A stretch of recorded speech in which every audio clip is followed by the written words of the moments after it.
Good evening, race fans, and welcome to Delaware Speedway Racing on Rogers TV and Rev TV. Also on our websites, Rogers TV London and St. Thomas, and streaming on YouTube. Chris Soares and Kyle Frio getting set for stock night here at the half mile. The bone stocks, the V8 stocks, the super stocks on a chilly night.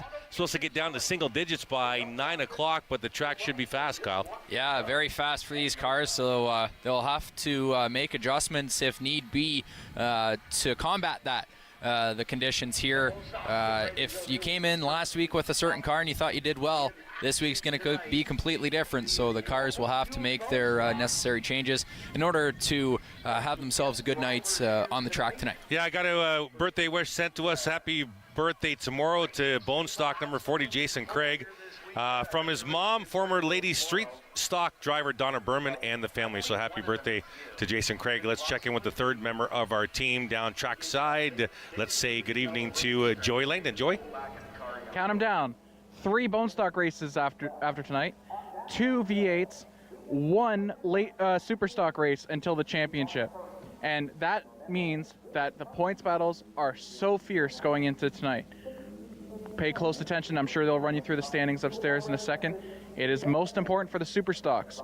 This is the last chance to angle for position before that big championship race. And as we saw last year, once you get to the championship race, if you have a shot, you can take advantage of that. Something worth noting, especially for the V8s, is the weather. It is getting a lot chillier here this week, especially compared to last week. I was talking to some of the V8 drivers, and especially Mike McDonald said that once the weather changes in the V8s, your math when it comes to the breakout time is completely thrown out the window. You have to really feel your car when it comes to hitting that breakout time, and any slight change can make a difference. And a massive change, like the air pressure and the weather, can suddenly mean you're going a full half second faster, and you've blown through the breakout time, as we saw last week. Have the teams figured out how to match the changing conditions, or will it be another week with black flag after black flag after black flag? Back upstairs. Yeah, good call there, Joey. The conditions right now, mainly cloudy skies. As mentioned, it's going to get down to single digits by about 9 o'clock this evening. The track is cold. That means it's going to be fast, and Joey makes a good point. You got to figure out what your breakout time is going to be, because the car and the track are going to be a little faster this evening. Yeah, that's right. So the V8 stocks here. We're going to go to the standings here first. Bone stock standings. Jay Cox and Jeremiah Rabideau in a crucial battle here. Point spread is 3, so Rabideau could have a great night tonight and catch Cox no problem. And then you got Langford and that in third. Going to the V8 stocks, Chris, what do we got? Yeah, Fothergill gained a few points on Jeff Ferguson last week. I thought it was the other way around, but I was mistaken. It was only like 7 or 8 last week, and Fothergill gained some points on the 23. Dave Everson rounding out the top 3. The 45 multi-driver team from Simon Motorsports in 4th. Mark McDonald running out the top 5. Pretty close there from 2nd down to 9th. Over to the super stocks, Carson Nagy's lead a little closer now to Jay Stewart, the defending series champ. Just 7 off the pace. Zardo, Chenoweth, Trevor Culver running out the top 5, but all 3 divisions tonight with 3 tightly or highly contested point standings for sure. Yeah, that's right. As we see the cars on the track here, heat race number 1 for the Bone Stocks on the track here. And so, as mentioned in weeks previous, here the first heat race usually kind of the slower of the vehicles in each division, as it looks like we got a bunch of cars here. It's 15 cars in this heat race here, so it's going to be a packed field for this heat race, as they're going to come out of turn 4 ready for the green flag. Yeah, it'll be Ryan Houston in the 92H, Jesse Howard in the 23 on the front row. We're getting set to go racing right away here at Delaware Speedway. Looking to the flag stand, green flag, we're racing with the Bone Stocks, and thank you for joining us on Rogers TV. And quickly, Houston off to a great start in that green 92H. Here comes the 27, that's Tori Robinson in that black and white 27 immediately to the 2nd spot. They'll fan out 3 wide back in the field down the backstretch. And there's the lead battle. The 22 on the inside for 3rd. That's the Miss Penny, the 22P. Quickly up to the 3rd spot as Houston will lead the opening lap. That's right here, and getting word it's going to be the top 6 from this heat race going to go right to the A main So we get a look here at the lead, and then Jessie Howard there on the outside making a push. She's trying to get past the 27 of Tori Robinson there, but Robinson shuts the door. Here comes the 116 on the lower end, trying to make some moves. That's Chad Prue in the black and yellow car up to the third spot. So the 116 making a challenge, and speaking of challenging, Tori Robinson on the outside grabs the lead in the turn number 1. Here comes the 116 of Chad Prue on the outside of the 92 of Ryan Houston. There's the transfer spot, and the quick battle there. It's the 8 on the inside, grabbing a couple spots. Charlie Verhoeven in the 8 to the bottom of Miss Penny. And right now that transfer spot belongs to the 22P of Miss Penny, but Miss Penny being challenged by the 6'11 of Jamie Shields. So just 6, you said, going through, right, Kyle? Correct. Top 6 of this heat race going to go through to the A main. The rest will have to go to the B main if they want a chance to have the feature race victory. Third and fourth on your screen. That's the 8 of Charlie Verhoeven, the 14 of Hannah Lamont. Here comes to the inside, a challenge for the lead. Verhoeven's with speed. He'll bump the 27 down at the stripe. In the turn number 1, the front 3 all together. It's the 116 of Prue on the inside of Robinson, the 27, Verhoeven in the 8. And Verhoeven wants to go 3 wide down the back. 3 wide for the lead here with 5.5 laps to go. And Verhoeven will grab the lead in turn number 3. The 27 washes up high. Here comes Prue back on the outside, side by side for the lead at the stripe. Verhoeven will lead that lap. Yeah, the 8 of Verhoeven leads that lap, but it was a drag race down the back, and it looks like it's going to continue, except the 116 goes up high, loose out of turn 2, and that gives Verhoeven the chance to pull away. And the field now, the front 5, all single file now, as Verhoeven will lead him out of turn number 4. 4 laps to go this time by. It's the 116 of Chad Prue in second, followed by Tori Robinson, Hannah Lamont, Jamie Shields. Right now, your top 5. As the field will work turns. Oh, and the 116's got a palm on the back. Everyone else is kind of reeling him in on the outside.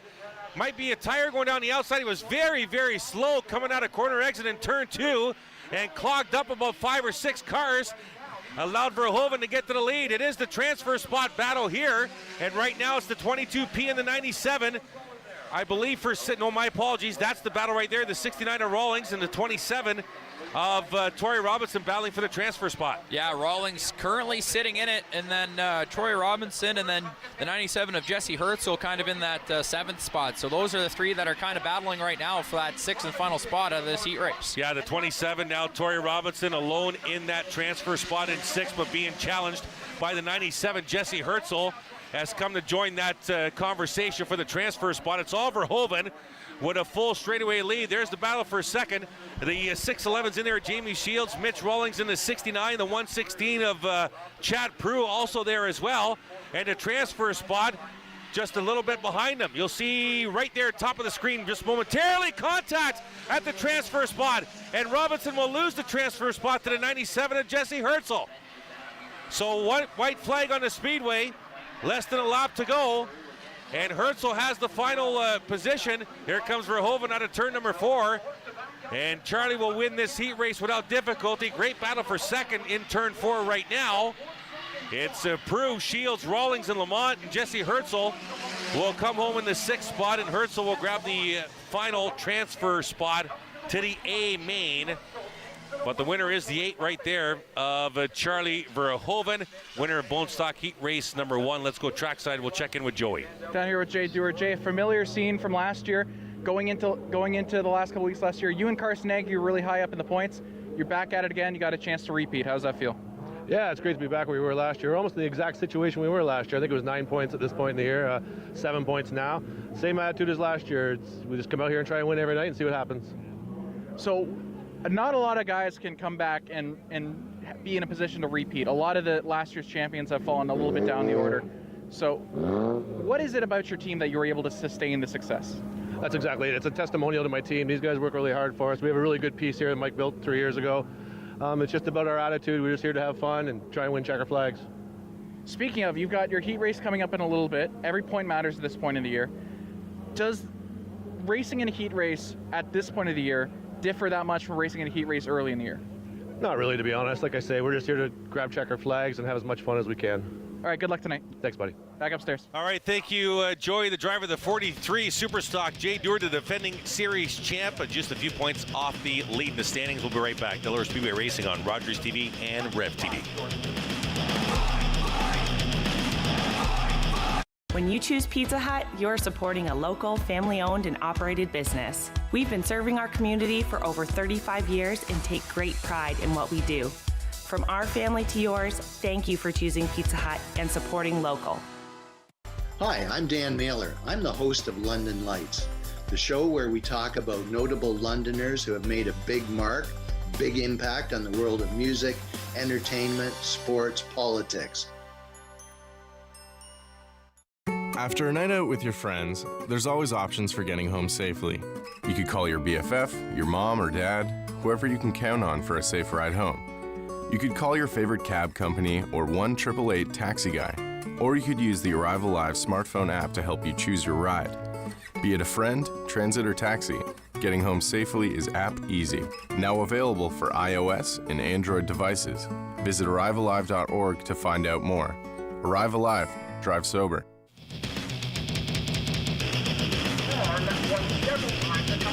Welcome back to Delaware Speedway Racing on Rogers TV and Rev TV. Chris Orr is alongside Kyle Friel, top of the tower. Joey Langdon at trackside getting set for Bone Stock heat race number 2. A couple of quicker cars we don't usually see in the second heat race. That's Jordan Wilms and Joe Lawrence up front on the front row. So this should be a very competitive front row here. They'll come out of turn number 4. Green flag, we're racing with the Bone Stocks. It's Lawrence in the 28, Wilms in the 92. And Lawrence will lead the field into turn number 1. There's Dixon in the 07. That's Jack Dixon. And the 11 is Wollaston. The center of some comments last week from the 17 Bone Stock team was the 11 of Rob Wollaston. He's up to 4th. And then the 88 of Len Stewart. Nice blue paint job on that 88. That's a different paint job, Kyle, for that 88. A nice little, what is that, a turquoise blue, something like that? Yeah, it's kind of like maybe a sky blue type of color out there. Good paint job for Stewart there. And then we're going to have the battle for first and second on the screen. It's going to be the top 8 from this heat race going to be going to the A main. And that's going to be Tyler Wheel so far in that transfer spot. Yeah, and right behind Tyler Wheel is the 21C of Steve Lovey. We've seen him get 3 features in a row over the last 5 weeks, and he had car trouble late in last week's feature. He had the lead, so he finds himself in the heat race number 2 this week and trying to advance. Meanwhile, there's your battle for the lead. Lawrence really loose in that 28. Jordan Wilms to the inside. They'll come out of the corner side by side for the lead.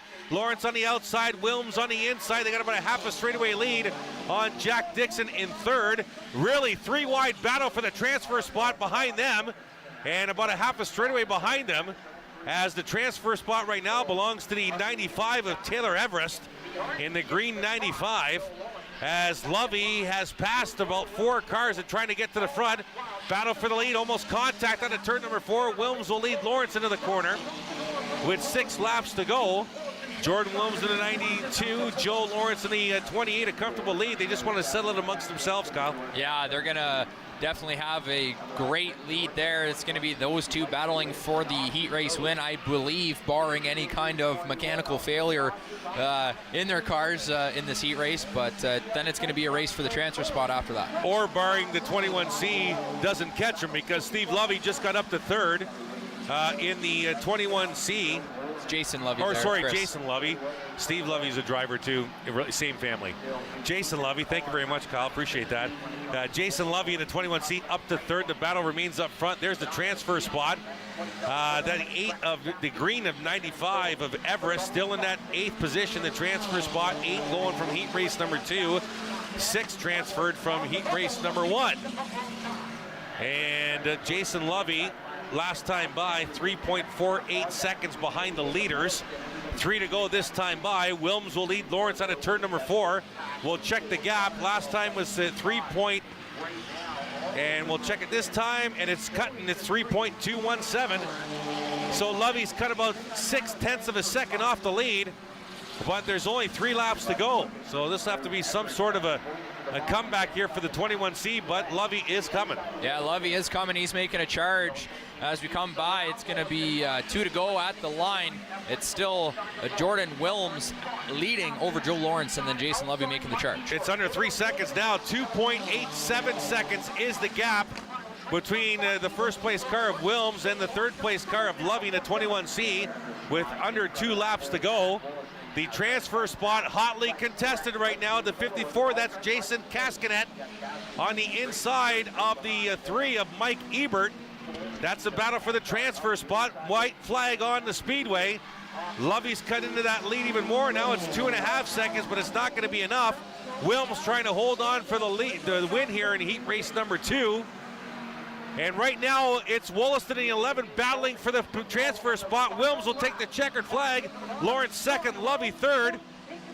And right now, it's a battle between the 11. The 19 has it right now of Verburn, the 54 trying to get there. The 19 has the 8th spot, and Verburn will come home in the 8th spot, just edging out Cascanet for the final transfer spot.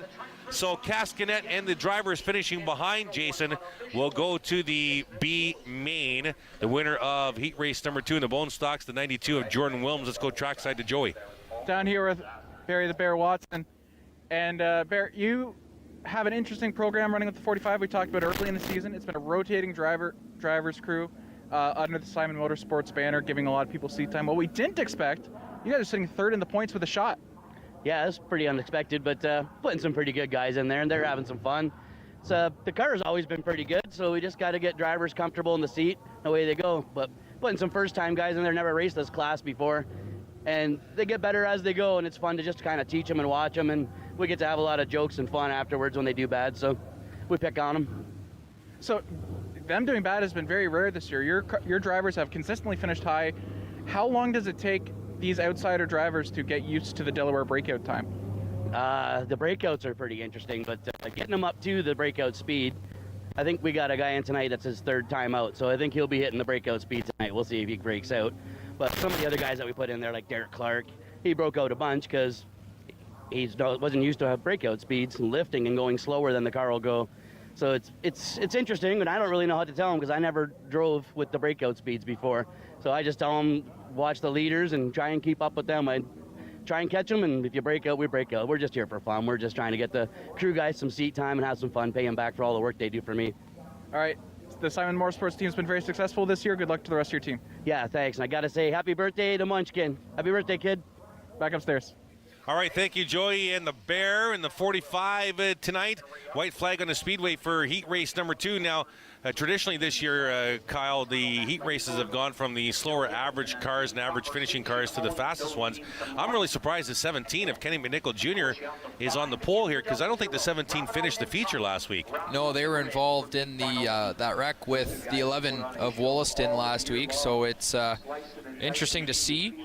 But definitely will sit on the pole here. Kenny McNichol Jr. Actually, my apologies. I think that's actually Jennifer Hatch back in the car. It does say Kenny McNichol Jr. on our live timing and scoring.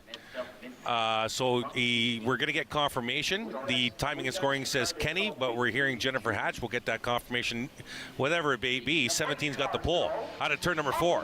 Green flag and a big start by the 17. The faster cars, the points battle at the back of this field. It's the 00 of Jay Cox, 3 wide into turn number 1, by the way. The 17 right there. Adam Generou in the blue, 25. That's Joe Kicks in the 12. The 15 is Sterling Roberts. They're going to call the start back. That's the 24. That's the Clausen 24 gray, renumbered as the 15 for Sterling Roberts to grab some points tonight, but Scott Mackey in the flag stand is going to call that start back. Yeah, it looks like the 17 machine, whether it be Hatch or McNichol Jr., definitely got away early out of turn 4 before the restart zone, so they're going to call it back, and we'll be around here momentarily as the pace car is off the track. As we come down the back stretch, we're going to look for green flag racing here. Heat race number 3. in the bone stock division. Just getting confirmation on the starting order. It's actually the average finishing of the last 3 weeks, not just the previous week. So that explains some of the cars, including the 17 at the front of this field. And did we get confirmation on the 17? I was off headset for a sec there. And the 17 is leading into turn number 1. It is Jennifer Hatch in the 17. Thank you to the boys in the truck. Appreciate that. So Jennifer Hatch back in the 17 after a week off last week. And Jennifer has the lead, but the field trying to track her down into turn number 3. Here comes Roberts on the outside. Roberts is in the 3rd spot in the gray machine. The outside is Adam Genereux in that blue car. They'll go side by side at the line. Genereux will actually lead that lap. And as mentioned, the points battle in this division separated by just 3. They're both at the back of the field. Jay Cox in the 00, Jeremiah Rabideau in the 5. They're nose to tail at the back of the field outside the points for the heat race. You get points if you finish in the top 10. You win the heat, it's 10. You finish 10th, it's 1 point. And Genereux will lead a very hotly contested heat race out of turn number 4. Yeah, we get 10 out of this heat race going to be going through, and that's so far going to be the 55 of Craig Cole in the transfer spot, but Rabideau makes that pass there on the inside, and he's going to be chasing Cox as he's making his way up to the front down the back stretch. Yeah, they'll go 3 wide back in the field. There's a battle for the 2nd position. It's the 12 of Kicks on the inside of Roberts in the 15, the renumbered gray 24. The 52 is there too. That's Donovan Clark. The 52 white to the inside for the 3rd position, and Donovan will grab that spot as Hatch falls back to the 5th spot. There is the transfer spot just ahead of Craig Cole, I believe. Right now, Rabideau's in the transfer spot. In the 10th place position is the 5 of Rabideau, but he's following Jay Cox like a hot knife through butter through the middle of this field. Yes, Rabideau and has been on the back bumper of Cox from beginning of this race here, Chris, and it's every move Cox is making, Rabideau's making the same move right behind him. Yeah, they're into the transfer positions now. Now it's Langford in the 10th spot, and Langford's 3rd in the points, double digits behind the lead pair in the point standings. Genereux will lead Kicks at the line here. Kicks will dive to the inside. There's Cox in the 00, and Rabideau in the 5 on the outside of the Roberts machine. And battle for the lead out of turn number 2. It's Kicks to the inside. Donovan Clark's going to try and follow him through on the inside of Genereux. Into turn 3 they go. We're halfway done this heat race. 5 down, 5 to go. And the points battle right behind this lead foursome at the front of the field. It's Phil Gibbons in the 50. And we're hearing that at practice, the 50 was 1/1000th of a second off the bone stock track record. That's what we're hearing from practice earlier tonight, and that's the 50 machine. There's your transfer spot battle. And right now, Dan Story has it in the 34, and Justin Culver in the 78 battling with him. There's the 50 of Gibbons, around the 25 of Genereux, Donovan Clark in the white 52. Here comes the points leader, Jay Cox firing into turn number 1, and there he has it. Like Kyle mentioned, the 5 of Rabideau will not let Jay Cox go anywhere. No, not go anywhere without him in the rear view of Cox there, as there now Cox making the pass on Genereux. So is Rabideau. They're going to go into 3rd and 4th, trying here coming to the stripe. Yeah, the points battle coming to the front of this heat race with the 2 laps to go. And it's Kicks out front. Gibbons has come to the lead, trying to battle, and here comes Jay Cox and Rabideau just behind them.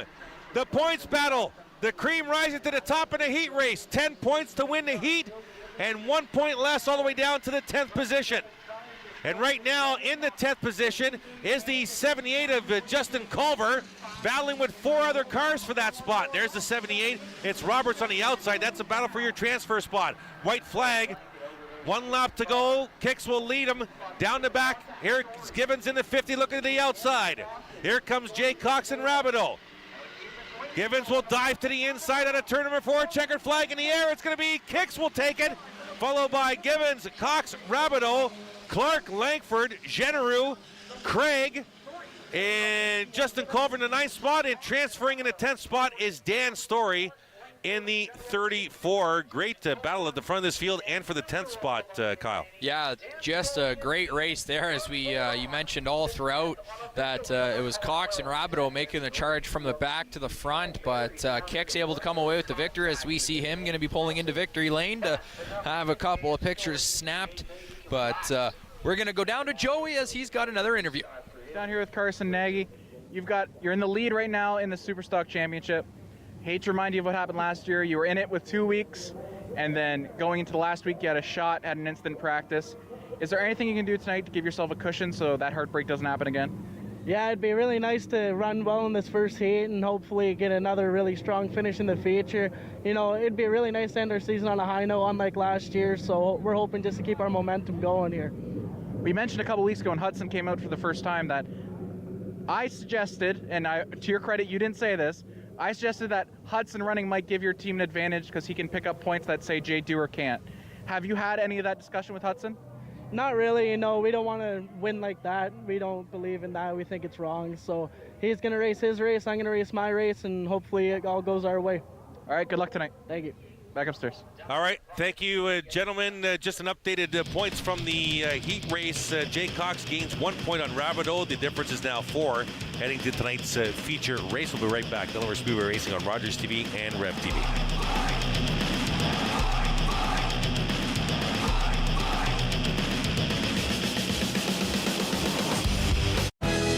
Don't get caught unprepared this summer. White's Rental is your one-stop shop for lawnmower tune-ups and repairs.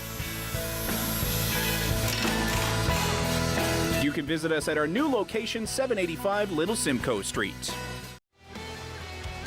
And this one will escape the Niagara end. We have a counterattack the other way. Ooh, that's a pass right in front and a goal. Wow. And how quickly can defense turn into offense?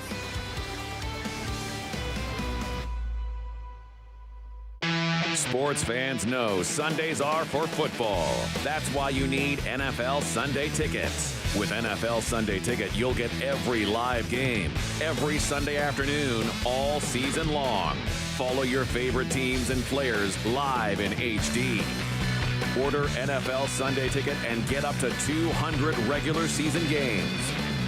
Call 1-888-ROGERS-1 today.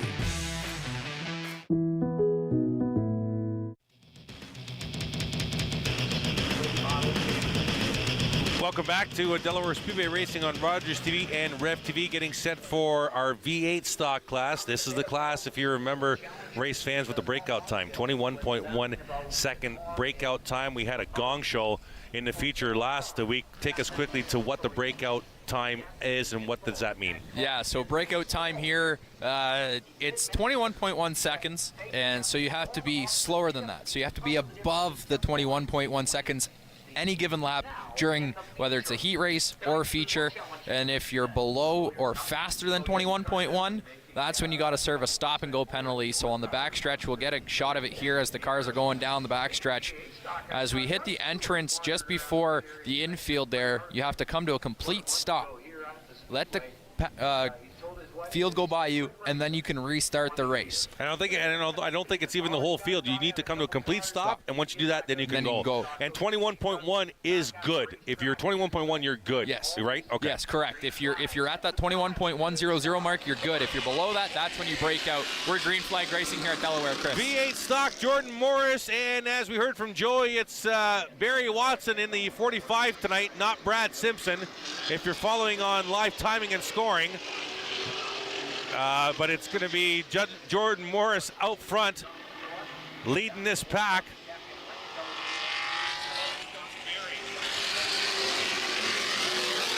And Morris will lead the field through turns 1 and 2. My apologies, it is Brad Simpson in the 45. Barry's driving the super stock. Mark McDonald quickly catching Morris at the front of this pack. We'll have Kyle check times for us. Dave Evison up to the 3rd spot now in the 15. But it's a battle at the front of this field. Morris and McDonald battling right now. Whoa, that was close. McDonald. Very close at a 21.13. Wow. So he's real fast. He was one that broke out quite a bit last week in the feature, but he'll have to watch out here as he's going to come to the stripe. This will be interesting here. He had a pretty quick backstretch. They're good, though. Back of this field, the 78 of Joe Lawrence out with his late model, getting some more testing in. But the battle is at the front, side by side. Mark McDonald to the inside of Jordan Morris. Evison in 3rd, Brad Simpson in 4th, Caden Patrick up to the 5th spot. Morris will lead that lap. And everybody's good there, I think, eh? Yeah, everybody is in the 21.3 mark. The top two guys actually were at 21.6, so they're quite a bit slower, so the rest of the field's catching them. There's the 78 of Joe Lawrence in the late model. Doing some testing here in the V8 stock class. Just going around, just trying to test out that 78 late model. There's the battle at the front of the field. Still side by side for the lead. Dave Eveson in the 15 trying to catch the lead pair. Morris just turned his fastest lap last time by at 21.55. And the field will come out of turn number 4, and Eveson is there now. Morris will lead that lap as well. Again, a fast lap for Morris at 21.52. Everybody is still good though. And it's now a battle of 3 cars at the front with 3.5 laps to go. V8 stock heat race number 1. Dave Eveson at the front of this field now challenging, but the leaders stay side by side and they'll complete another lap. That's 3 times in a row Jordan Morris has recorded his fastest lap of the heat race. That was a 21.34. Still 0.2 of a second off the breakout time, so pretty comfortable little gap there for the 73 as the leaders will come out of turn 4 another time here. 2 to go. Joe Lawrence did have a breakout of 21.056, so he will have to serve that stop and go here. But again, a 20-second lap there. That's what you're going to get from a late model. They're used to going 18, 19 seconds around the track. So exactly. White flag this time by for the lead pair, side by side at the line. And nobody is in trouble yet. McDonald to the inside, Morris on the outside. There you saw the nose of the Eveson in third. The leaders gapping Eveson a little bit on the backstretch here. Coming to the line. Who's going to be? Inside is McDonald, outside is Morris out of turn number 4. Here we go. Morris will win it. Let's check the times. We are good there. Morris with a 21.243, so he will take the heat race win. And coming in second, Mark McDonald, Dave Eveson in third, and then Brad Simpson, Caden Patrick, Cody Coburn, and then Joe Lawrence as he turned out some pretty fast laps under the 21.1 mark. But again, late model guy, he's going to be just testing the car out as he's got to get ready for the touring series that's going to be here for the Great Canadian Weekend. Yeah. That big race coming up. Yeah, end of September, 3-day event here at Delaware Speedway. There's your heat race winner, the 73 of Jordan Morris. Let's check in trackside with Joey. I've brought Jay Cox to enemy territory. We're here at Jeremiah Rabideau's pits. The 2 biggest contenders for the Bone Stock Championship.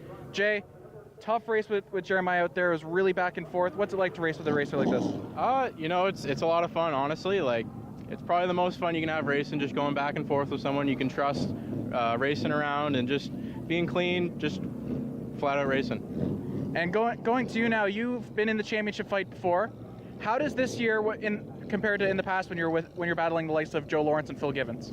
Yeah, it's actually quite similar. I mean, Jay's a great driver, so you know, it's a lot of fun. Just like Jay was saying, it's reminiscent of last year and how tight it is.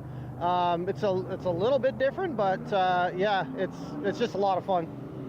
Last year, you obviously weren't able to leave with the championship. What have you done differently this year to try and leave with that trophy? I've got to be honest, I'm not really doing anything different. I mean, you just go out there and race, do what you can, where you finish is where you finish, and the points will take care of themselves.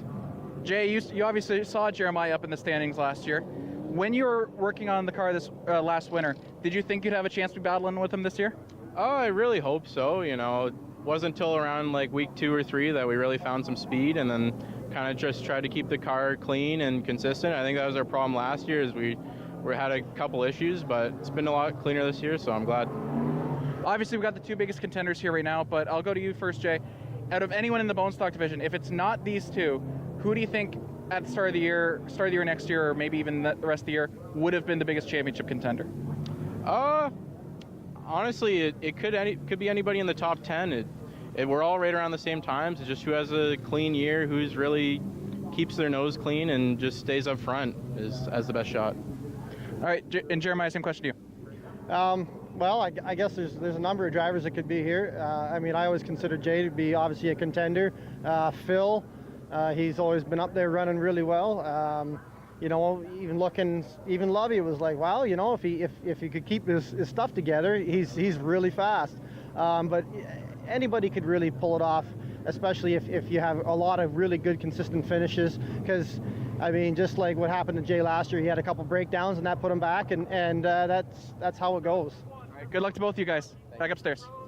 Fantastic interview there with the Battle of the Bone Stock Points Championships, Jay Cox and Jeremiah Rabideau. Thank you very much, Joey. Heat race number 2, V8s, coming out of tune number 4. Looking at the flag stand. Green flag we're racing. It's Clutterbuck in the 72, Chad Clutterbuck and the 64 being driven tonight, not by Steve Book, but Steve Aaron, as Steve Book is driving another car. We'll tell you more about that. It's Aaron out front in that Book Motorsports number 64 to go 3 wide behind. Here comes the points leader, Fothergill, and right behind Fothergill is the guy challenging Fothergill for the points, the 23 of Ferguson. Coming in tonight, separated by, 12? I think 12. Yeah, 12 points in the V8 stock. So the points leaders trying to get up to the front here to battle Steve Aaron at the front of this field. Yeah, that's right. And we're going to come around here on the first full speed lap to see kind of the times. Fothergill coming to the stripe. He's going to lead. And everybody is good there. Fothergill running a 21.249. So he had a pretty fast lap that time around, but it's Steve Aaron making a charge as well, keeping him close. Field will come out of turn number 4 for another time here to complete the third lap. Fothergill to the inside. 21.54 for Aaron. 21.2 for Darrell Wright in a 62. And Darrell Wright, this is the first time I've seen him almost all year. He was racing. Oh, we got a spin. We got a car in the wall in the turn number 3. And caution on the speedway. It is the 58 machine of Jeremy Taggart into the wall. And we'll deploy the safety crew immediately to the 58. Looks like the 58's running. I was going to say the 62 of Darrell Wright was a regular at Gren Ben's quarter mile the last couple of years. This is the first time I've seen Darrell out here at the half mile. That's great to see the 62 machine out here, but we're cautioned here with 7 laps to go. Yeah, the 58 of Taggart still driving the wrong way on the track here. Not sure exactly what's going on, and he's causing... Could have been caused much more. Oh, he's going after a driver here. Wow, this is interesting. It could have been going after a driver as he went right to the 72 of Clutterbuck. So, and coming into the pits in a totally improper fashion here, the officials are not going to be happy. Obviously, damage to the left side of the vehicle, left rear tire, the left front as well. Wow, he is not happy. None too pleased. We'll see if our third man of the crew, Joey Langdon, can get down there and maybe get a word with him, as he looks hot under the collar here, as we see a couple of other pit crews coming over to his stall here. Now the thing is, what's going to rise the mercury level of the race officials is they're putting quick dry on the track where the 58 ended up. The only problem is the 58 didn't come into the pits. He went all the way around back to turn number 2 and through the corner. So they got to put it all the way around over here to turn number 1. Yeah, as we see here, he is absolutely livid. He was looking for somebody to go after in the pits there. And there's the crews are trying to calm him down here as they're gonna assess the damage here.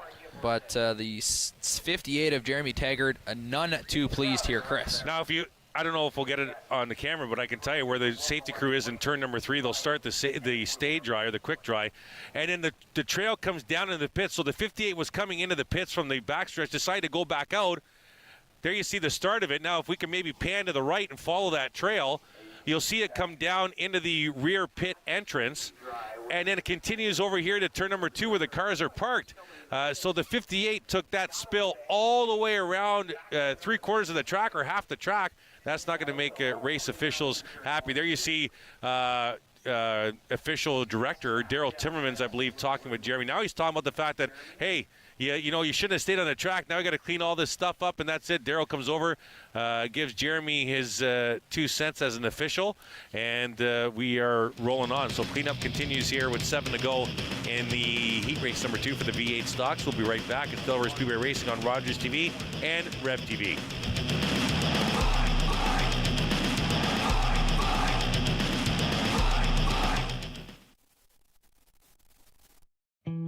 most people that are have received treatment for drug use problems are probably going to have a lapse. Join addictions counselor Dean Anderson for Invisible, Breaking Through the Stigma of Addiction on Rogers TV.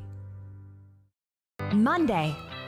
My name is Philson Farah with Pilla Nonprofit as Program Leader of Birds Capital, and I am this week's guest of Pollinating Purpose.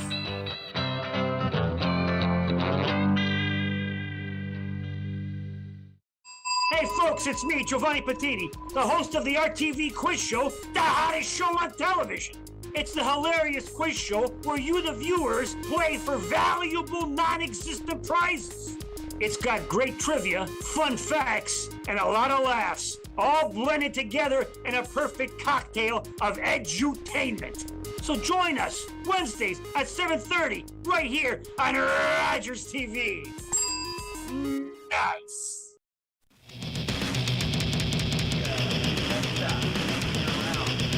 Welcome back at Delaware Speedway Racing on Rogers TV and Rev TV. Chris Soares, Kyle Friel, top of the tower. Joey Lane in the trackside. They're going to start the cars rolling through this stage right now. Clutterbuck goes to the back because Clutterbuck was involved in that collision with Taggart, as we didn't see all of what happened, but definitely the 58 was upset with the 72. That'll give the lead to the points leader, the 33 of Fothergill.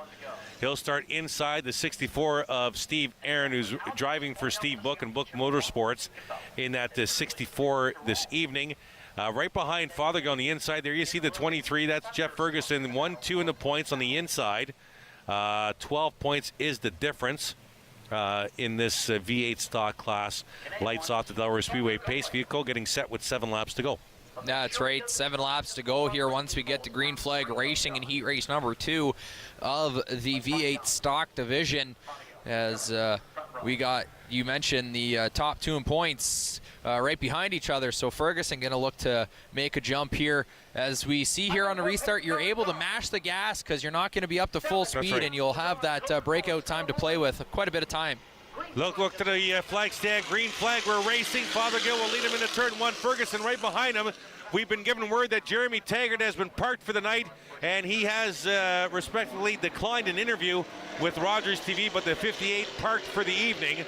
Fothergill out front, Ferguson to the inside of Steve Aaron for the second spot. Ferguson needs that spot, needs to limit points as much as possible to the 33.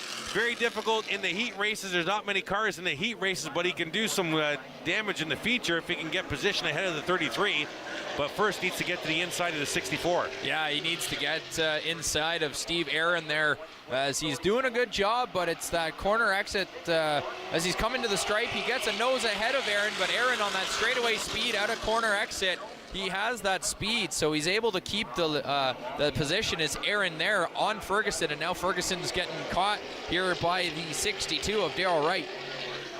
Fothergill will lead the field to turns 3 and 4. 4 to go this time by.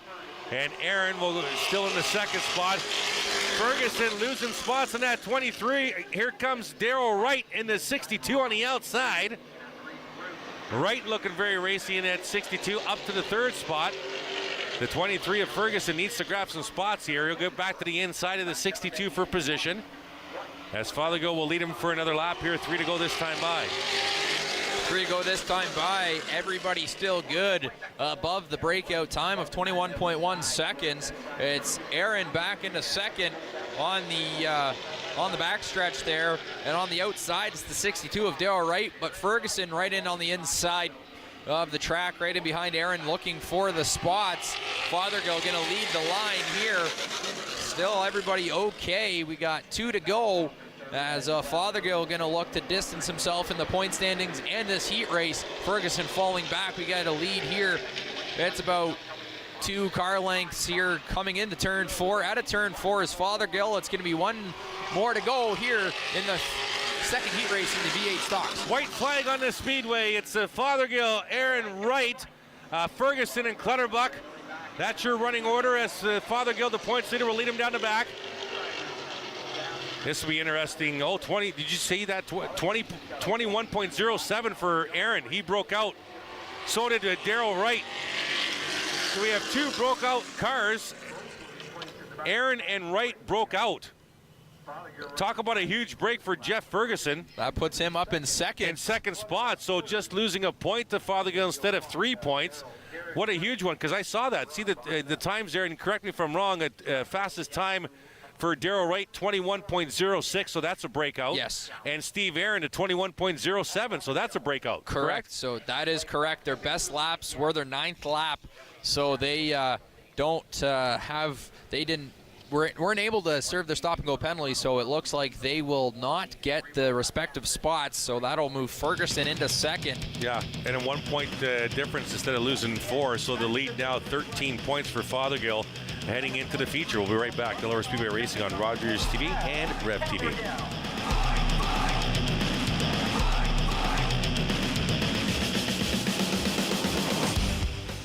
When you choose Pizza Hut, you're supporting a local, family-owned and operated business. We've been serving our community for over 35 years and take great pride in what we do. From our family to yours, thank you for choosing Pizza Hut and supporting local. About 16% of the people we talked to actually became homeless during the pandemic. And it's a horrible thing to be.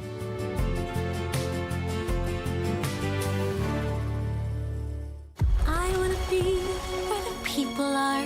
I want to see them dancing. You can't live in that world unless you become a human yourself. I don't know. Life's full of tough choices, isn't it?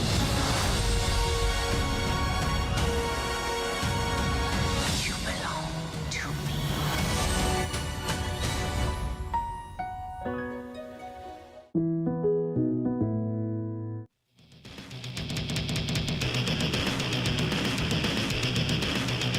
Welcome back at Delaware Speedway Racing on Rogers TV and Rev TV on a cool but nice night here at Delaware Speedway. Chris Soares, Kyle Friel, top side. Let's go track side to Joey Langdon.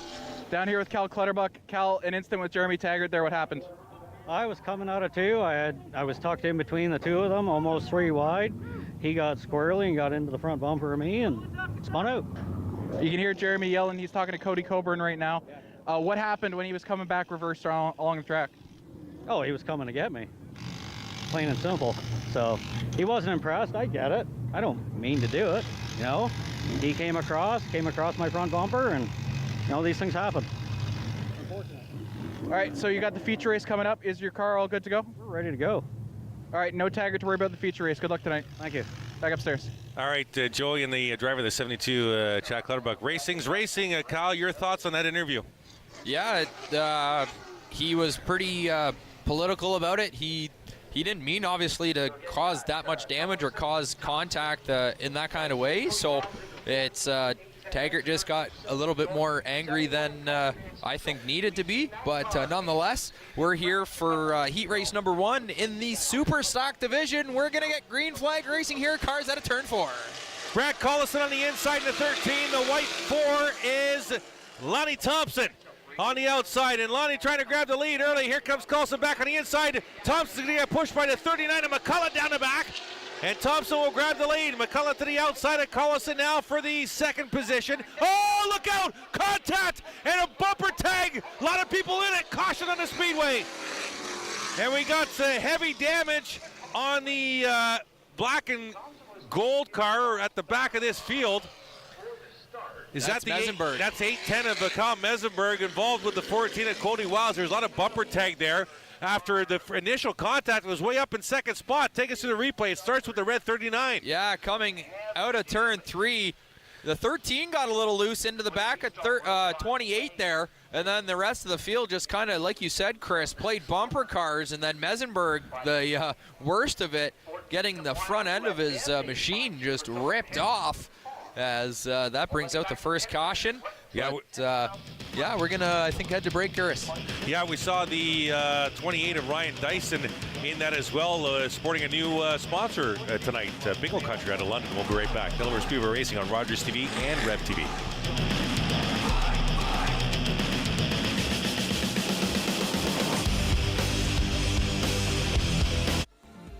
Hi everyone, my name is Dr. Mario Elia, and I'm the host of a new show here on Rogers TV that we're calling Keeping London Healthy with Dr. Mario. So tune in Wednesdays at 6:30 p.m. and we'll see you then.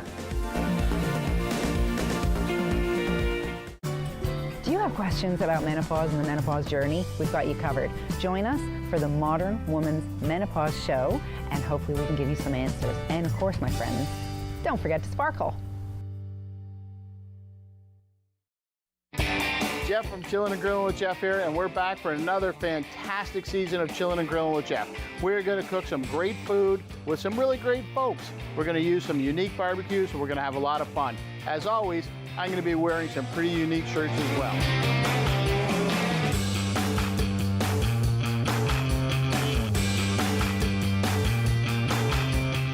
Watch Chillin' and Grillin' with Jeff Thursdays at 7:30.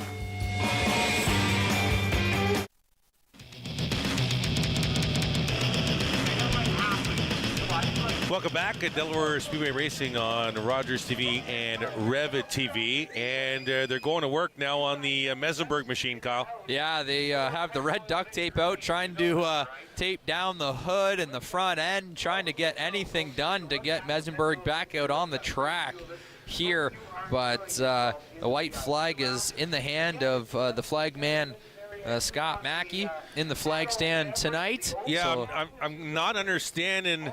I think Lonnie Thompson got penalized for jumping a serve, but I'm not sure why Dyson is starting ahead of McCullough.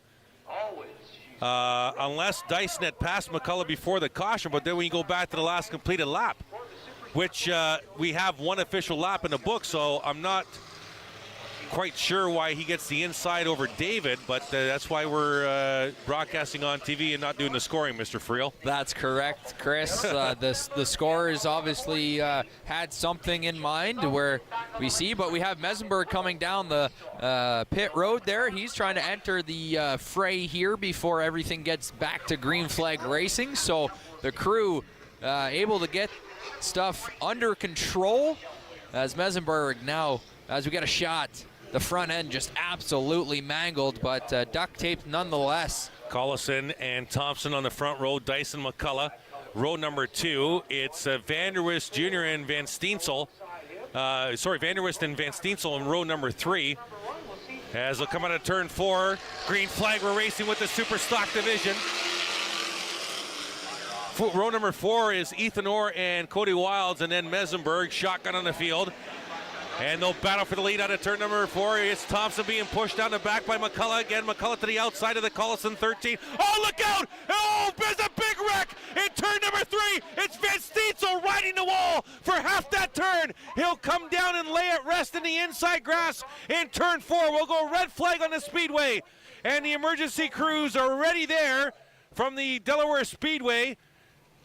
And onlookers from the infield, they'll check on Van Steensel. He went straight up the track in turn number 3 and hammered that wall, and immediately the car went on its left side and ran the wall for a good 10-20 feet. Yeah, that was a scary situation for the 71 of Van Steensel. We get a look at it here. There's a 71 right side of your screen. Right side of the screen on the outside. And again, tries to brake and doesn't look like he has brakes and goes hard into the turn 3 wall. And like you said, rode the wall for a moment there. And he is out of the car. He's talking to the emergency crews. He's trying to maybe get some feeling back into his limbs. As you hit the wall hard, there's no give to the wall there. So you make that impact. And you're good to see that Van Steensel's out of his car talking and going out of his under his own power. We're going to take another look at it here. This has to be a brake issue, Kyle. Yeah, I would say so, because we see some of the quick dry and some smoke there coming out as he tries to brake coming into the middle of turn 3, coming out of it, and definitely not able to make the stop as we hit the car hooked up. We're back to yellow flag conditions as cars restart. And again, good to see Van Steensel out of his machine, looking no worse for wear. We will be back with more of the Super Stock Division Delaware Speedway Racing on Rogers TV and Rev TV.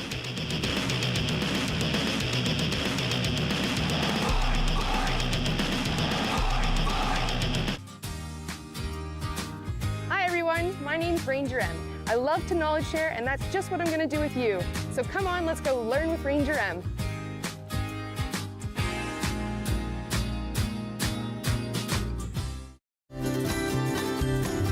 welcome to treat yourself.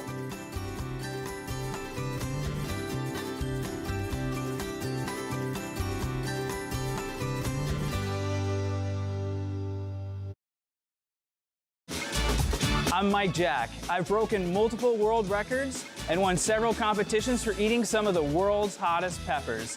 Now, I'm challenging London restaurants to make some of the world's hottest food.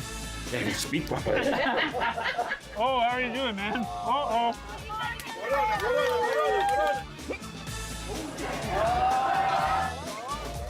Watch Jack Up the Heat Mondays at 5:30.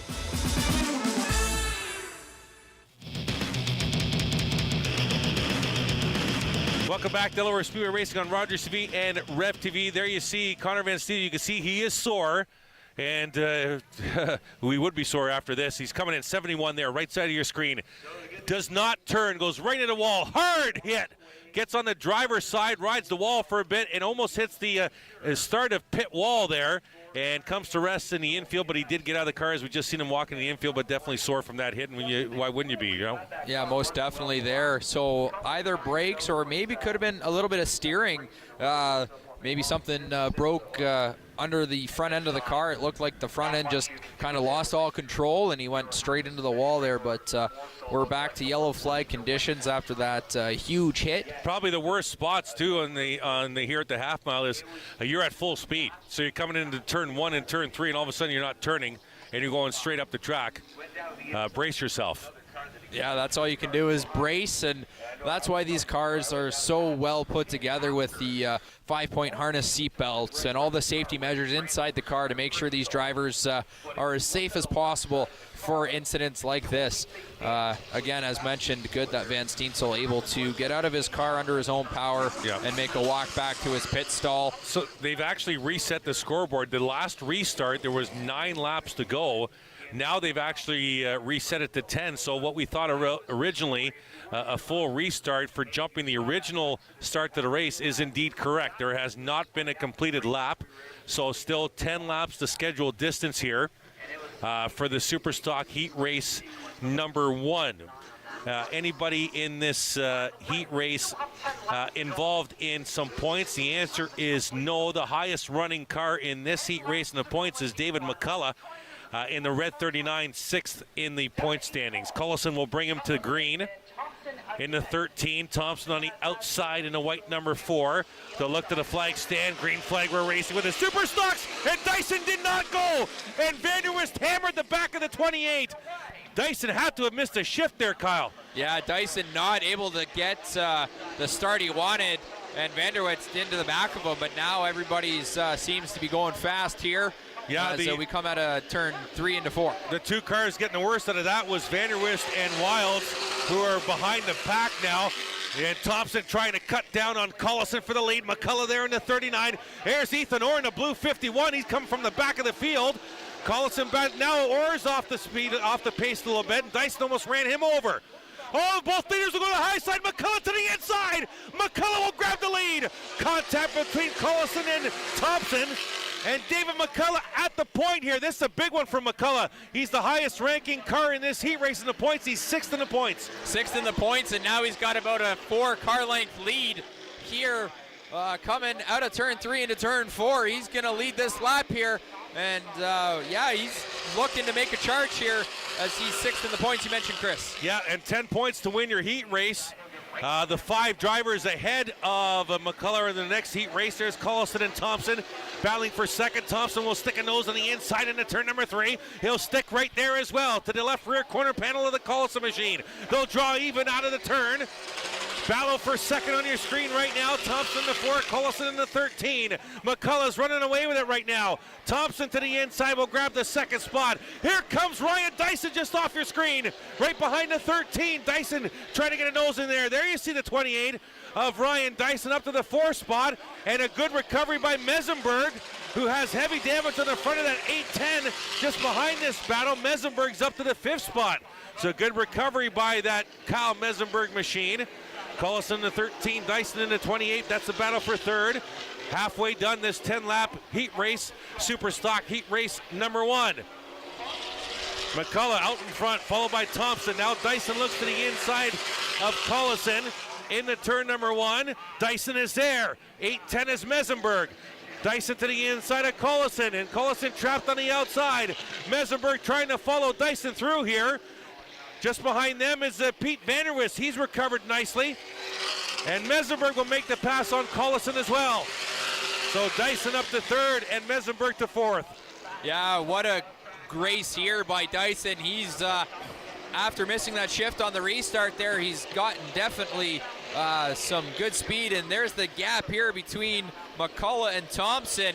That's about a good, I'd say, 18 to 20 car length lead here as they come around. 2 to go.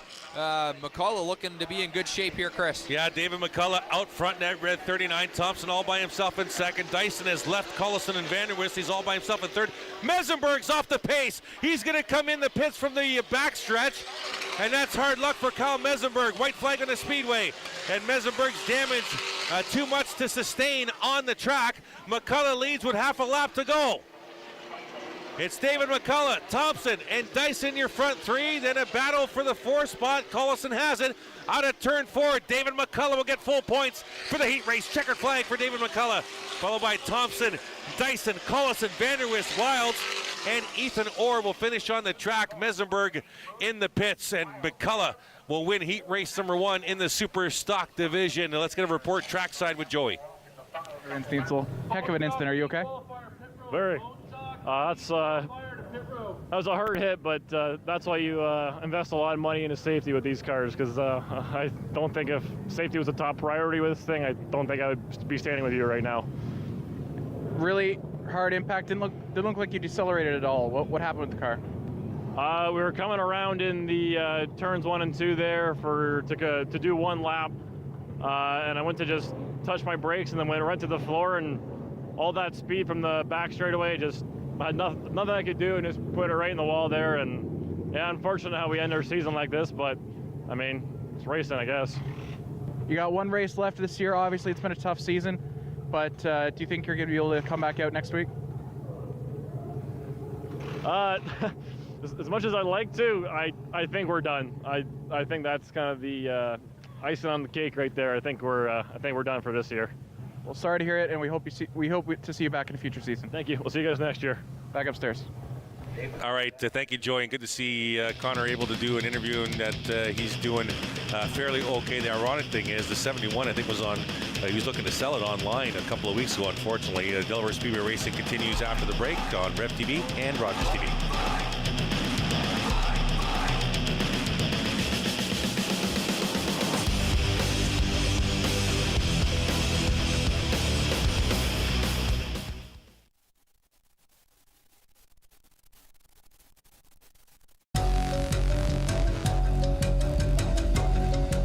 All candles before you leave the room or go to bed. Never leave a burning candle unattended. When you go out, don't forget to blow out. Join us September 30th for the Yes I Can Gathering for Girls at Matthews Hall, a safe place for girls 12 to 14 to work through the tough stuff they face every day. Go to www.waymakerinc.ca for more information and to register. I just wanted to take a few minutes to thank all the dedicated volunteers throughout the summer and winter months and through the years for all your hard work and your dedication to giving up your weekends to come out and be part of the volunteer program here at Rogers. So I just want to say thank you very, very, very much.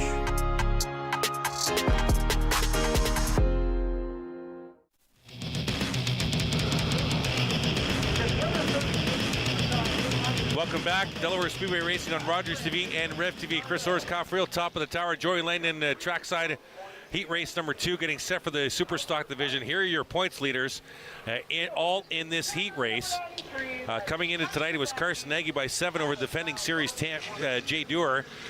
12 points off the pace is Zardo, 15 off the pace Chenoweth, 27 off the pace Trevor Culver. Now the interesting thing here, Kyle, is that Jay Stewart, who's 7 points off of Carson Nagy, is starting 2 rows ahead of Nagy. This is a heat race, so 2, 4, 6, 8. So everyone will grab at least 2 points in this heat race. But Stewart's already a few points ahead of Nagy on this start. Yeah, that's a good position for Dewar to be in.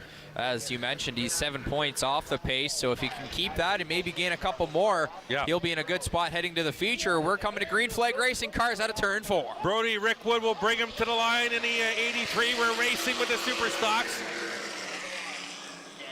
The 45, I believe, is Bear Watson driving the Barry the Bear Watson in the 45. Oh, we got a car riding the wall. That's Steve Book in the 07 running for Ramsey tonight. Steve Book in the 07 Super Stock this evening.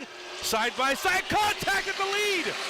The 45 got it in the 83. They can't stay off each other right now, Kyle. Yeah, that's Ryan Bright in the 45 machine. He's getting into Brody Rickwood quite consistently here to start the race, as it's going to be a huge battle here in this heat race. It's Rickwood on the inside trying to grab the lead from the 45. They're all still side by side. It looks like a pace lap at full speed right now at the half mile. It is Watson in the 45 for Bright tonight. Barry the Bear Watson in the 45. And Watson will grab the lead out of turn number 4, and he'll lead the lap. Yeah, very good lap there by Watson there as he's making a charge to the front. Dewar, a little bit of contact here in turn 2 as they try to go 3 wide. They are 3 wide. Culver to the inside in the sandwich on the inside of Book and Dewar. Dewar's to the inside will grab some spots. They're all sandwiched together at the back of this field. And my apologies, race fans. It is Ryan Bright in the 45. We got the 07 of Steve Book around in turn number 1. The 07 of Book, we stay green. Still green.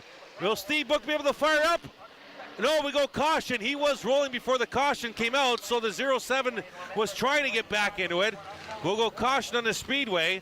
So some different drivers in some different cars tonight. We were mistaken. Ryan Bright is in the 45, race fans. Steve Book is in the 07. Here's the replay, Kyle. Here we go. As we got the backstretch here, 3 wide coming out of the turn. Almost just pandemonium there. Watch the 07 at the back of this field, left of your screen, going into turn 1. Just absolutely a tire down there, it looks like. Did he hit the car in front of him, or did the tire just go? It doesn't look like the tire is down, but it looked like he came in contact or maybe just brake checked a little too hard. If we can maybe see that one more time. I thought Steve might have hammered on the brakes a little too hard and just lost the front end of that 07 under caution here with 7 to go. Super Stock heat race at number 2. Let's go through this, Kyle. Got another look here. We believe it might be the car in front of the 07. The 83 and Culver there get into it, and then that causes him to brake, kind of jam the brakes up there, causing him to spin out and not make contact with the cars in front of him. So yeah, thank you to the team in the truck to get that look. As we see Culver going up on the backstretch trying to gain his proper position. So. Ramsey, as we thought, or sorry, not Ramsey, my apologies, Steve Book, as we thought, doing a hard brake check to avoid collision with the Culver number 1. There you see Steve Book driving for Ramsey this evening under the consultation of his crew. As the lights are off the pace car, but the yellow lights are still on the track. So we're trying to figure out what's going on here, if we have 1 to go or not. The pace car has definitely, the lights haven't been on the last couple of times. It's only had its hazards, the 4-ways flashing. Okay. So we still are under caution. They're still trying to determine track positioning here as we see the 07 getting back onto the track. I do believe he's slowly making his way down pit road. There he is. He's back on the track. Steve Book in the 07. Good to see that. Ryan Bright, your leader in the 45. Rick Woods in second spot. Then the 88 of Rick Verburn having a good run thus far this evening. And then Culver, Dewar, Zardo. After Zardo is the... Is that the 36? Yeah, the 36N of Hudson Nagy. Then the points leader, Carson Nagy, and then Steve Book at the back of this field. So right now, white flag being displayed on the speedway. Jay Dewar in a spot to grab 6 points, and Carson Nagy in a spot to grab only 3. So if they were to finish like that, the difference would be a 4-point lead heading into the feature, but still 7 laps to go, and we know that 93 of Carson Nagy is strong. Yeah, we're going to go racing here as the hazards are off on the Delaware pace car. Yeah, it must be problems with the yellow light at the top of the car. So Bright will lead him to the field here, or lead him to the flag stand, green flag, with 3 laps complete. 7 to go, heat race number 2 Super Stocks. And coming up after this, it is the B main for the Bone Stocks. They'll qualify a few cars for the A main. The field out of turn number 4 into the restart zone. Looking at the flag stand. Green flag, we're racing with the Super Stocks. Good jump there by Ryan Bright in the 45. Does Scott Mackey like that? He's talking to somebody. We're going to stay green right now. Yep, Scott Mackey is content with that start, so we are green to go. Bright will lead him through turns 3 and 4. Rickwood in the inside of a Culver for the 2nd spot. And behind them, it's 2 by 2 for another couple of rows. There's Verburn in the 88, Zardo on the outside of the 88. 83 is Rickwood, 1 is Culver. Down the back they go, battle for 2nd on your screen. And behind that mess is the points battle. Now Carson Nagy to the outside of Jay Stewart behind them. That's 1 and 2 in the points. They're all together there except for Ryan Bright, who's at the front of this field. And might go 3 wide. Rickwood Verburn looking to the inside of Rickwood. That did not work. And Culver will get to the 2nd spot. There's Jay Stewart in the 43, Nagy in the 93. Carson Nagy. Battle for the 2nd spot. Culver in the 1, Zardo in the 36 on the outside of the 83 of Rickwood. All jumbled up there from 3rd on back. Ryan Bright is your leader here. 3 to go this time by. Yeah, that's right. Bright in the lead by a margin here, but it's the cluster in the middle of the field trying to gain spots as Stewart makes the dive on the inside. He's trying to pick up some spots here. He gets around, and he's to the 93 of Carson Nagy, so the top 2 in points beside each other here. 3 to go, coming to the stripe, it's going to be 2. 93 is your points leader by 7 over the 43, but side by side on the track for 5th. It's Bright out front, followed by Culver. Zardo is in 3rd spot. Rickwood got loose on a turn number 2, and Stewart will take advantage. Stewart will get past Nagy and Rickwood. And Nagy will get to the inside of Rickwood now. Stewart a little loose through 3 and 4. White flag on the speedway, and Culver's catching the leader here. And Culver is there for the lead on a turn number 2. They'll go down the back one final time. Bright in the 45, Culver in the 1, Zardo behind them in the 3rd spot. Stewart is 1 spot ahead of Nagy for the 4th spot. Out of turn number 4, Culver looks to the lead. It's going to be Bright with it. A checkered flag for Ryan Bright in the 45, followed by Culver, Zardo, Stewart, Carson Nagy, Hudson Nagy. Then it's Rickwood, Verburn, and Steve Book. And the heat race win will go to the 45 of Bright. Yeah, Bright gets the heat race win there. And Stewart able to finish 1 spot ahead of Carson Nagy, so he'll pick up some at least a single point there, as I believe in the points heading into the feature. So it's going to be tight coming down to the wire, but we see Bright going to victory lane. Absolutely. Let's check in with Joy Langdon. Joy, you got news for us on the pace car? Yeah, the pace car, the lights, in fact, were not working. They thought they were on. No official knew they weren't working. The only ones who knew were your lovely Rogers TV commentators. I actually went all the way to the driver's window of the car, and I went, "Hey, are your lights not working?" And he went, "What?" and looked at them and said, "Oh, it's not plugged in." So good shout by Chris Soares and Kyle Friel upstairs. None of the officials knew, but yes, indeed, the lights were supposed to be on back upstairs. All right, thank you. You stay with Rogers TV, folks. We'll shine a light on the subject. We'll be right back. Delaware Speedway Racing on Rogers TV and Rev TV.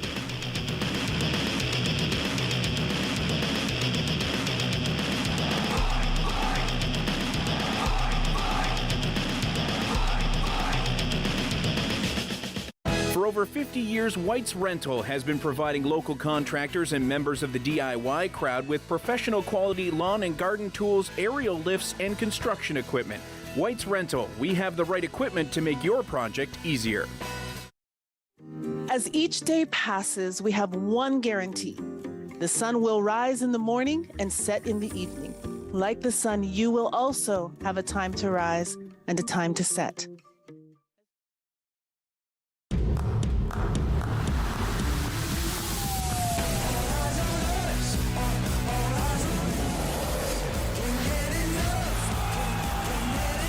Understanding human nature can be a superpower. The first 48 hours are critical. What kind of idiot are you?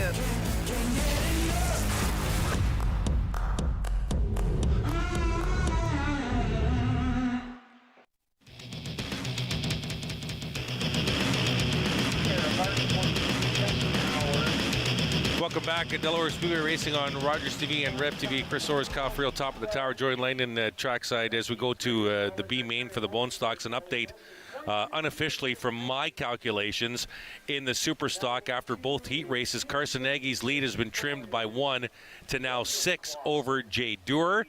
Zardo has gained on the points lead, now just 10 back, was 12. Trevor Culver gained on the points lead. He's 24 back, and David McCullough won heat race number 1, gained some points. He's 45 back. Of course, we know Sean Chenoweth done for the year, but the lead is shortened now. Carson Nagy by 6 over Jay Duran, by 10 over Lane Zardo. Let's go trackside to Joey Langdon.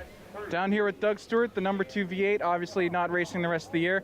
First of all, great to see you back out here. Glad to see you're okay. Second of all, what brings you back out here? I love racing.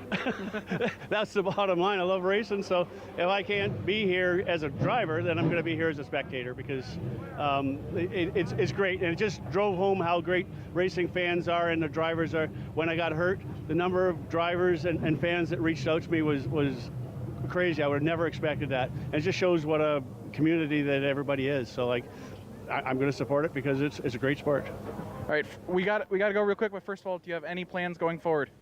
Yeah, I'm having another car for next year. I've been looking at cars already, and I'm excited for next year. And I wish I could have finished out this year, but next year will be better. All right, amazing. Good luck next year. Thank you for coming out. Great to see you. Back upstairs. Green flag, we're racing Bone Stock B main. We'll see if we can find out how many are qualifying through to the A main, and great to see Doug Stewart back in the pits here at Delaware Speedway, and great news that he has a car for next year. There's the 12 and the 17.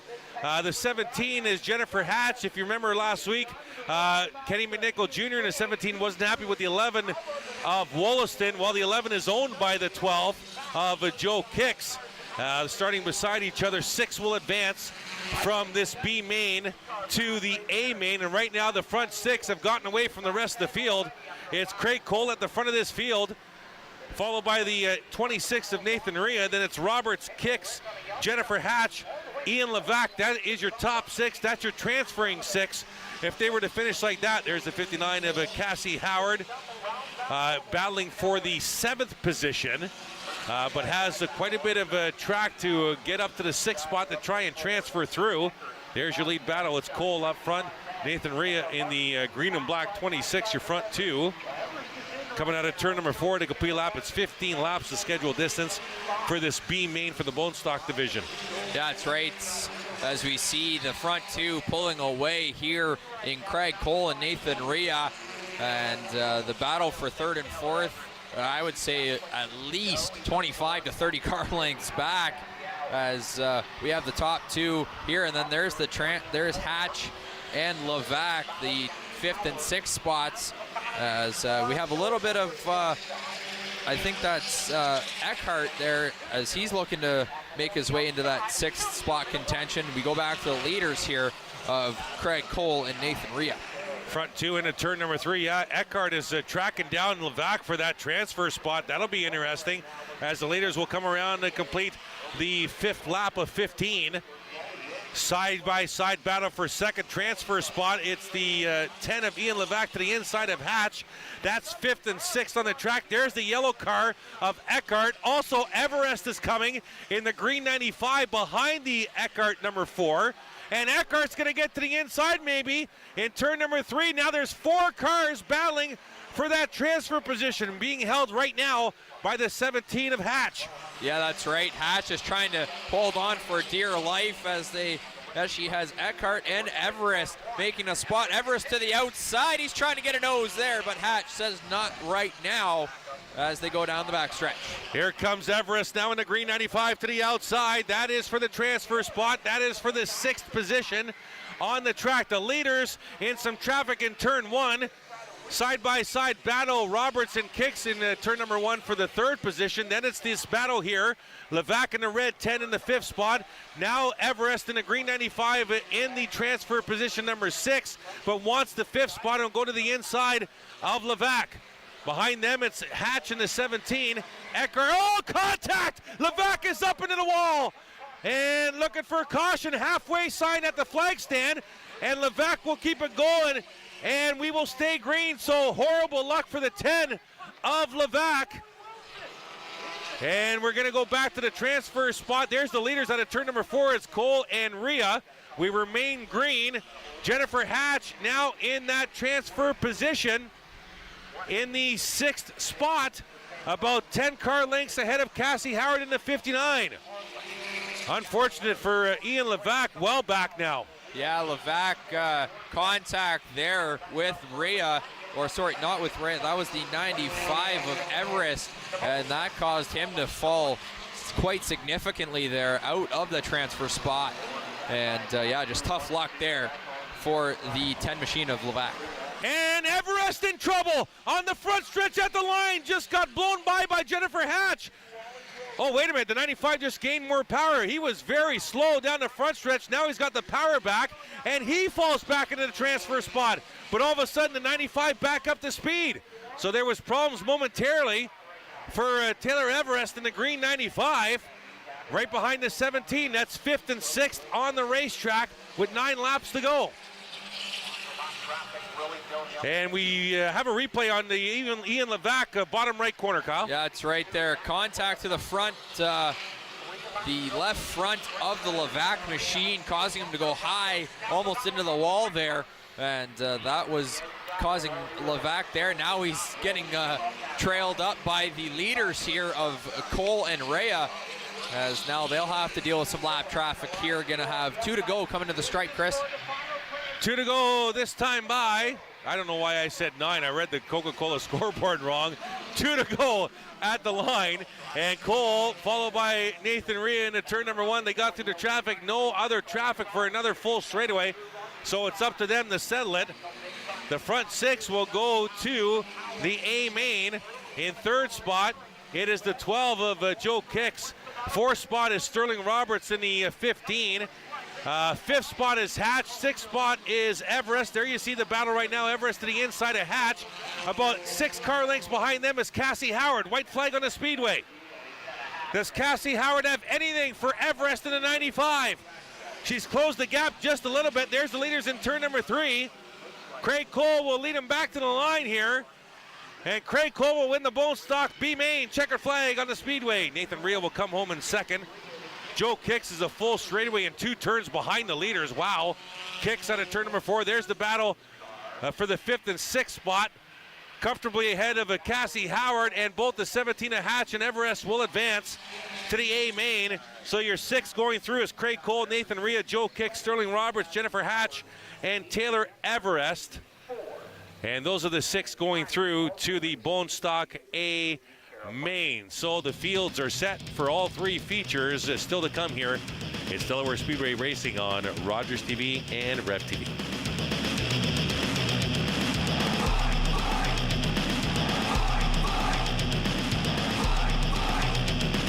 When you choose Pizza Hut, you're supporting a local, family-owned and operated business. We've been serving our community for over 35 years and take great pride in what we do.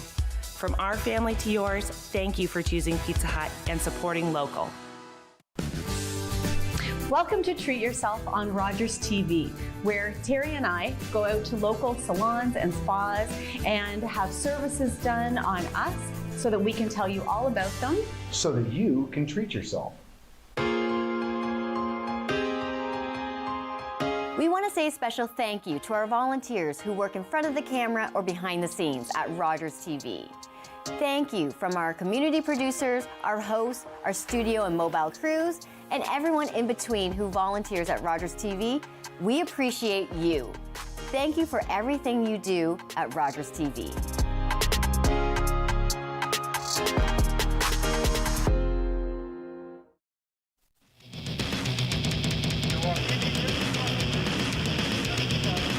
Welcome back to Delaware Speedway Racing on Rogers TV and Rev TV into a short intermission here at the half mile of Chris Orr's at Cal Friel at top of the tower. Let's check in trackside with Joey Langdon. With Rob Wollaston, number 11 bone stock. Rob, it's been a very, very interesting last 7 or 8 days for you. But first of all, how's tonight been? How's what? How's tonight's race been? It's been fun. It's been cool. It's been quick. So obviously, over the last week, Jennifer Hatch had some Jennifer Hatch and Kenny McNichol had some words for your team last week. Just any response to that? Well, if you watch the replay, they say that I came down and hit her, but if you watch the replay, she kind of slipped up. She had a light bump. Unfortunately, she lost control. When you're in the car, it is really hard to tell whose fault it was. Rubbing is racing. We're pushing our cars right to the very edge of everything.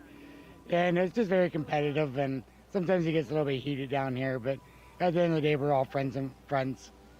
So over the last week, some words have been exchanged over the internet. I saw someone from your team posted the video online.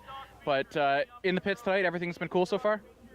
Yeah, everything's been good. We've been all having fun down here. Everything's good. Have you gotten a chance to talk to Hatch or McNichol yet? No, I think we've all been too busy today. All right, well, good luck tonight. Thank you very much. All right, thanks, guys. Have fun. Back upstairs. All right, Rob Wollaston, the 11 bone stock, talking with Joey there.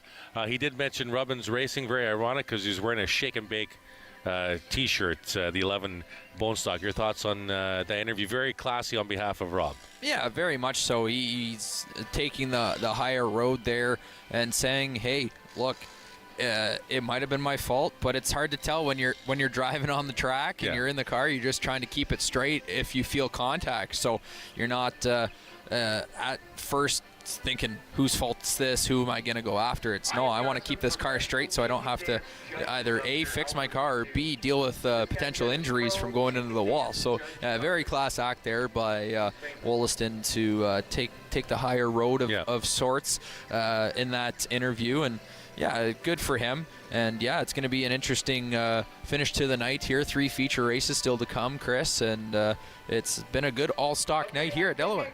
DelawareSpeedway.com for all your ticket information. This is our second to last broadcast of the season. You want to be with us next Friday as well. We're going to crown a champion in the Super Stock division and the late model division next Friday night. We'll also have the Touring Ontario Sportsman Series here with us next Friday night. More to come on the air side of the break. It is Delaware Speedway Racing on Rogers TV and Rev TV.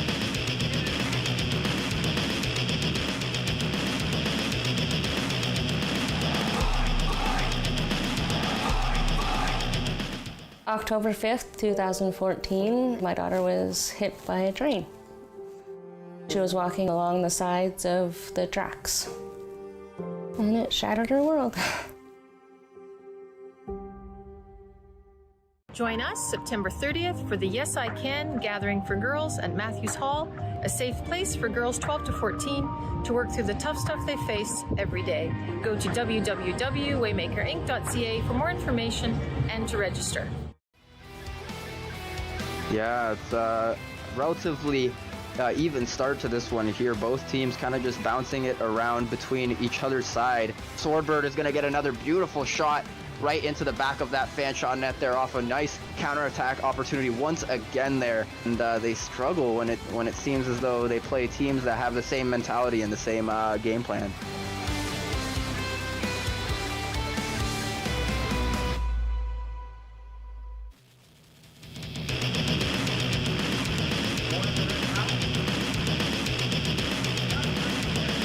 Welcome back to Delaware Speedway Racing on Rogers TV and Rev TV. Chris Orr's at Cal Friel, top of the tower. We were mentioning before we went to break at DelawareSpeedway.com for your ticket information, and we teased you about next Friday night, crowning 2 champions, Super Stock and Late Model Division.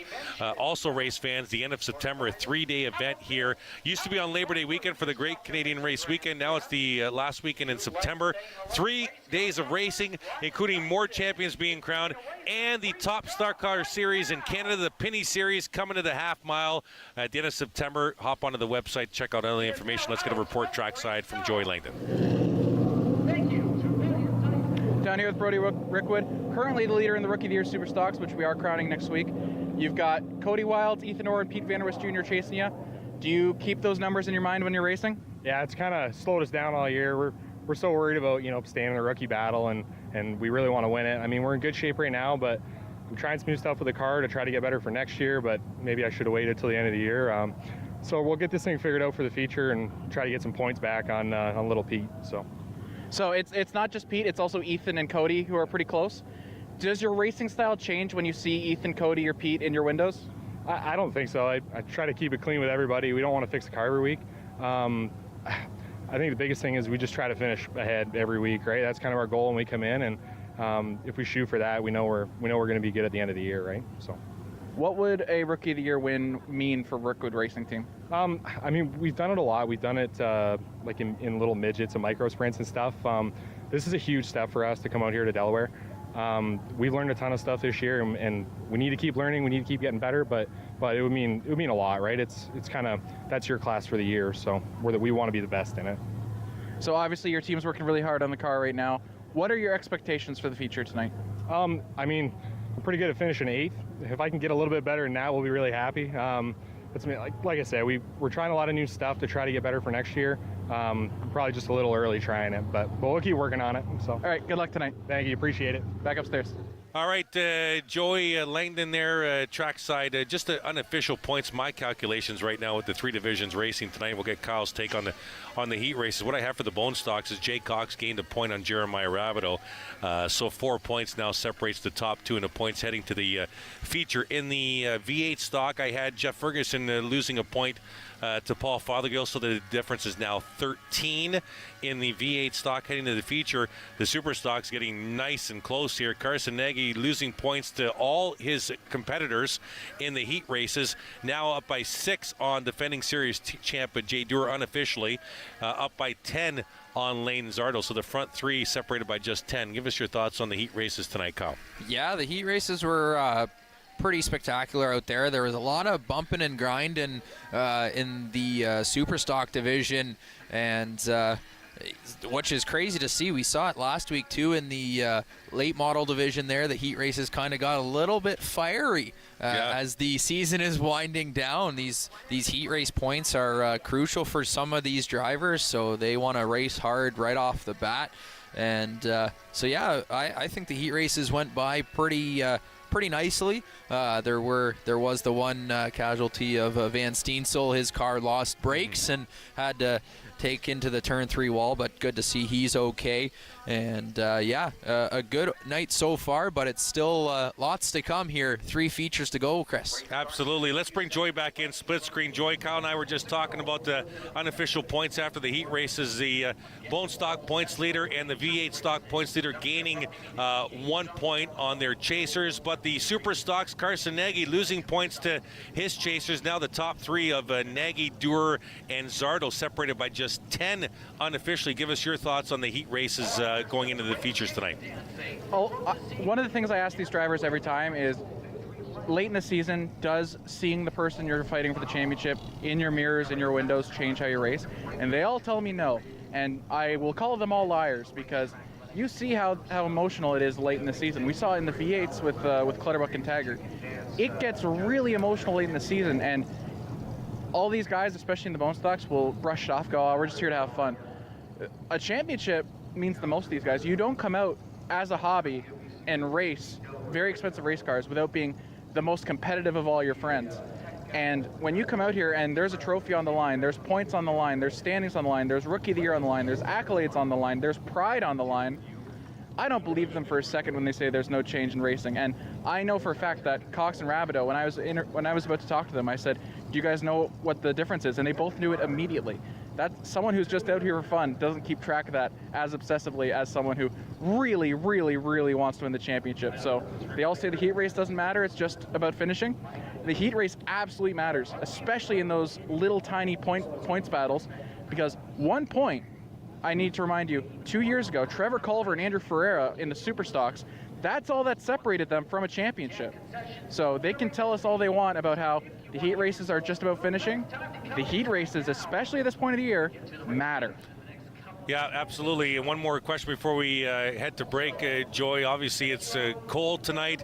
The track is fast and grippy. Have you seen a lot of teams making adjustments to track conditions tonight? Yeah, for sure. We were talking to Brody Rickwood a second ago, and I had to pry him away from his car to talk to him because his team was on it right away trying to make those changes. He said a lot of changes are trying to do some experimental changes.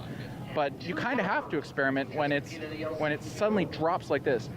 We need to remember, last week during the heat races, it touched 42 on the track surface.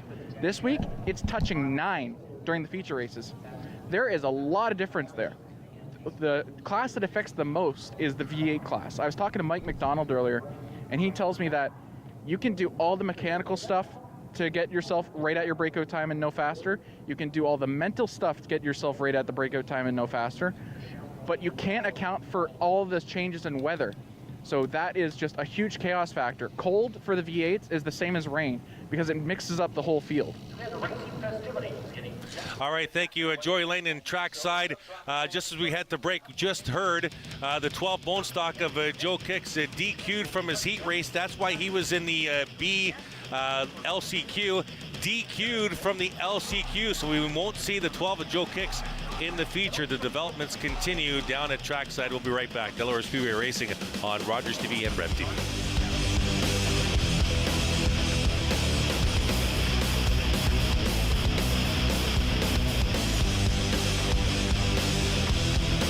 Carbon monoxide is a deadly gas you can't see, smell, or taste. Homes with fuel-burning appliances and/or attached garages must have working CO alarms installed outside all sleeping areas. Don't let the silent killer get you. Install working CO alarms today. I'm Mike Jack. I've broken multiple world records for eating some of the world's hottest peppers. Now, I'm challenging London restaurants to make some of the world's hottest food. Watch Jack Up the Heat Mondays at 5:30. Sports fans know Sundays are for football. That's why you need NFL Sunday tickets. With NFL Sunday Ticket, you'll get every live game, every Sunday afternoon, all season long. Follow your favorite teams and players live in HD. Order NFL Sunday Ticket and get up to 200 regular season games. Say NFL Sunday Ticket into your voice remote.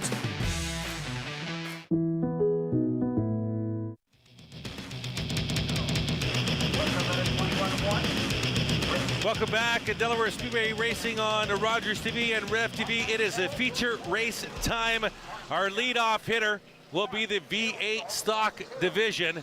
For 25 scheduled green flag laps, the pole sitter will be the 73 of Jordan Morris. Outside row number 1 will be the 2M of Mark McDonald. Row 2 will see Dave Evison on the inside of the 45 of Brad Simpson. Then we go to row 3, and we have the points battle right there. The 33 of Fothergill inside row 3.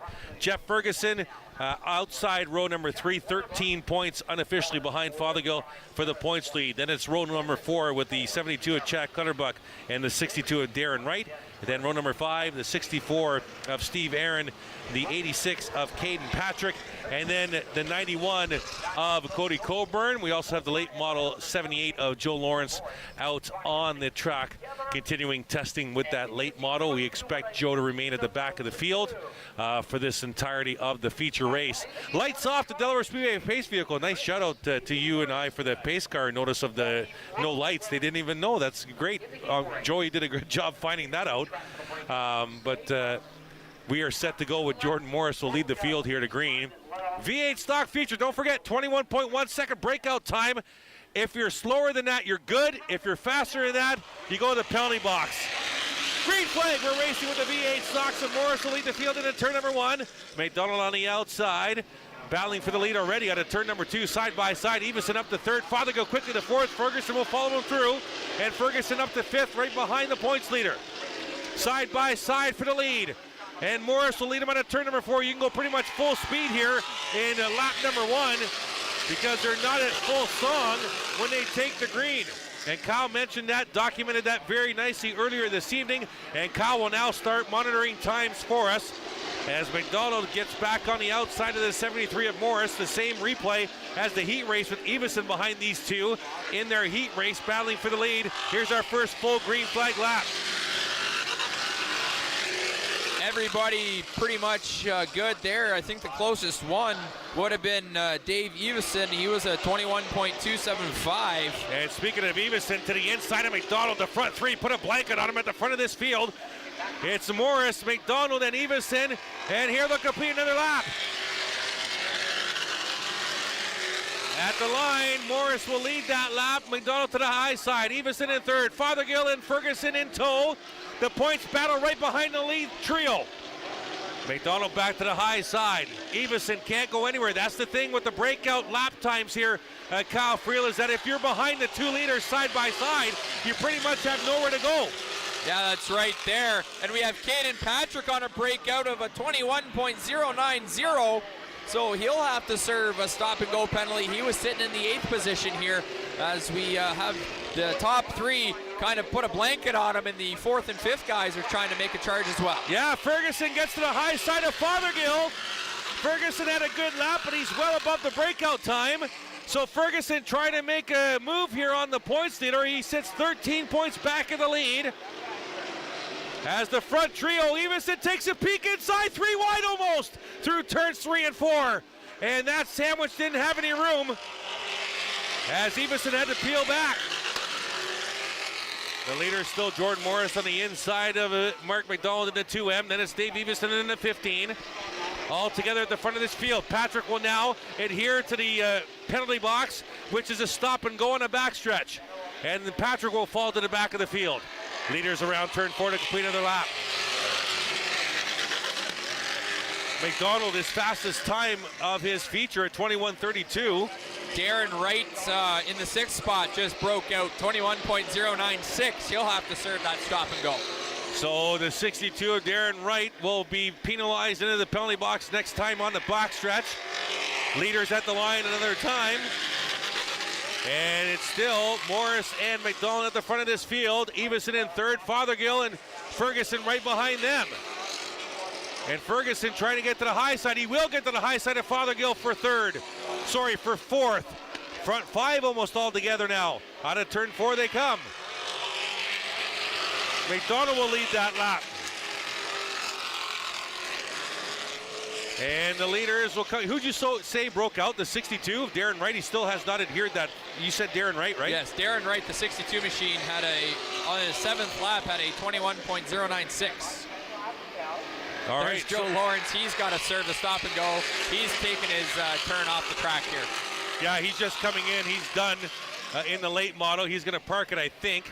Leaders will hit the backstretch another time here with 15 laps to go. McDonald to the high side of Morris. Here's Everson looking inside. Here he goes to the inside. Wants to make it 3 wide. And he's there now to the inside of McDonald. And they'll go 3 wide into turn number 1.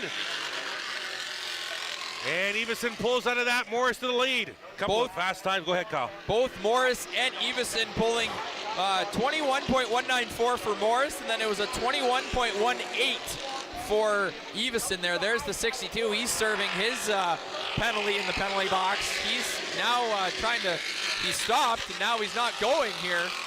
So what's going on with his machine? I don't know. This might bring out a caution, and they've completed a lap, and Ferguson's gotten by Fothergill. We go caution on the speedway with 13 laps to go.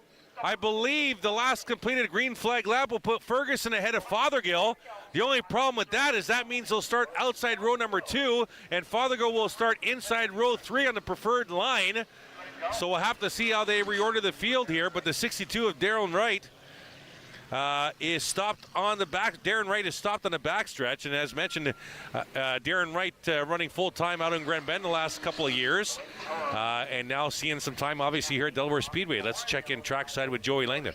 Just got the word about the Joe Kicks penalty. It was in fact he left his VVT plugged in, which is illegal. It gives him about 15-20 more horsepower, and he said it was a complete accident. He didn't mean to leave it plugged in. but that's why he was disqualified and he's done for the night. Back upstairs. All right, thank you. It'd be interesting to see if that was the penalty for the heat race or the LCQ, because if it was the penalty for the heat race, then I would be removing that right away. Let's go back to Joy. Maybe he has an answer for that. So the VVT penalty was for the heat race, and then it was plugged in for the heat race, and you have to completely remove the plug for it to not be a penalty. It was unplugged, but he left the plug dangling there, so that's a safety issue, and that was the B main penalty. Back upstairs. Perfect. Thank you very much, Joy, for staying on top of that. We appreciate it. The 12 of Joe Kicks will not be in the bone stock feature. Under caution here. V8 stocks with officially, so they tacked up another lap on the scoreboard, so 14 to go. And they do give Ferguson the 4th spot. So Ferguson an opportunity here, starting a row ahead of the points leader, Paul Fothergill, 13 behind Fothergill in the points.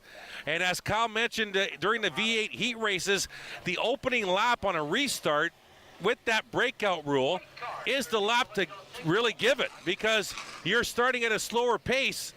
The second lap after a restart is when you're at full song, so an opportunity here for Ferguson in that 23. Yeah, Ferguson bringing in last week too. He was kind of in a groove to gain some points on Fothergill. Then unforeseen caution, kind of the same type of thing on the backstretch on a stop-and-go penalty, brought out the caution, and that forced him to have a not so good restart and fall back. So Ferguson looking to make sure this restart counts here as the pace car is off the track. We're going to go back to green flag racing here. Gordon Morris will bring him out of turn number 4. They'll look to the green flag. They get it at the flag stand. We're racing with the V8 stock. Ferguson will go side by side with Everson into turn number 1. It's Morris inside of McDonald. Here comes Ferguson on the outside. Gets a good run out of turn number 2. Fothergill wants to go 3 wide. Fothergill to the inside of Everson. Everson will shut the door on the 33. Ferguson all around. McDonald's around in front of the field. Oh, big contact in turn number 4. Patrick into the side of McDonald. Darren Wright spins. Oh, sorry, that's Clutterbuck into McDonald. It was Patrick on the inside wall that stopped in the 86, and spinning around was Darren Wright. And caution on the Speedway, the second place car spinning around in front of the whole field. Yeah, we get a look here. Coming out there, it's Ferguson trying to make the pass. He gets into the back a little bit of Morris, and then Morris just kind of gets loose, then gets clipped by Everson on the front there, and then it's Clutterbuck. Clutterbuck just absolutely T-bones him there out of turn 4, and that was the hardest hit there, and we see kind of in the back there the aftermath of other cars trying to avoid collision there. I'm going to start calling you Mr. Foreshadow, because before we restart, you talked about the 23's bad luck with a caution that was not his fault last week when he was in the situation to gain some points. Now he's involved in this caution, and if they rule that he's part of the caution car, he'll go to the back of the field. We'll sort it out on the other side of the break. It is Delaware Speedway Racing on Rogers TV and Rev TV.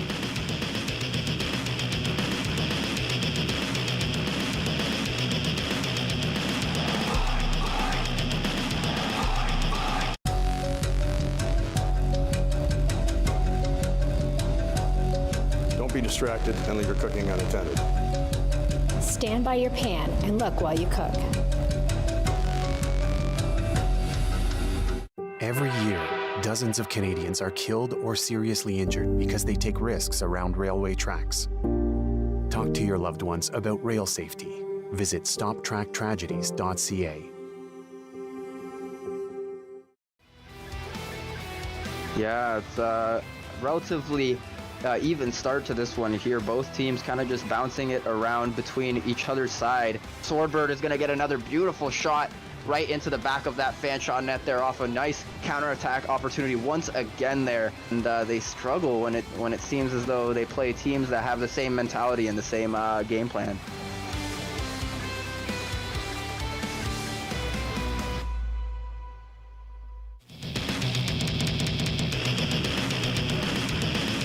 Welcome back. Delaware Speedway Racing on Rogers TV and Rev TV. Chris Orr is at Kyle Friel, top of the tower. Jordan Langdon trackside. We've moved to red flag conditions, I believe, because the cars are stuck together. Is that right, Kyle? Yeah, they've got McDonald up on the hook here, but they're trying to make sure they don't do any more damage to the vehicle. So the safety crew's out there looking to see if the tow truck can pull McDonald away in a way that it won't still do damage to the 72 of Clutterbuck. They finally get him pulled away. As we saw, McDonald not very happy. He was shaking his head as we were coming back from break in his car sitting there. So I believe the phrase was when the let's go to the replay. This is why we are under caution, red flag. Take us through it. Yeah, so Ferguson coming up, gets into the back bumper a bit of McDonald, but McDonald, I don't know if the contact much made him loose. He was just kind of loose there, spun around, and then he just gets absolutely trucked by the 72 of Clutterbuck. And then yeah, he was not too happy when the 23 came around under caution. I believe the phrase is he was keeping up foreign relations. Is that correct? I think something like that. Telling Ferguson he's number one in his heart. Absolutely. In a bad way. So now we're trying to deal with the Clutterbuck machine. Let's go trackside to Joey. Hey guys, I'm actually in the tech garage right now, and as you see, they've announced the bone stock lineup. They made a late change. They decided to take 4 extra cars from the B main into the feature race. So the 12D, the 10, the 85, and the 53, who might have thought their night was over, the 4 and the 59 as well, are going to get new life and get to race in the feature tonight. Back upstairs. Yeah, that's the 85 of Tyler Wheel, the 10 of Ian Levac. The 12D is a new driver. The 53 is Kara Martin. She's doing double duty this year, Delaware and Grand Bend. Her dad won the 4-cylinder bone stock championship at Grand Bend last weekend. So those 4 drivers getting a spot in the A main. Yeah, so Cassie Howard also in the 59 getting a spot in there as well. So we're still under red flag conditions as we are just awaiting the tow truck. I think there might only be the one here tonight, so that kind of puts a strain on the crew here. But what's going on, Chris? Oh, no, we're just going to go for a quick break here under red flag conditions in the V8 stock feature. We'll be right back. Delaware Speedway Racing on Rogers TV and Rev TV.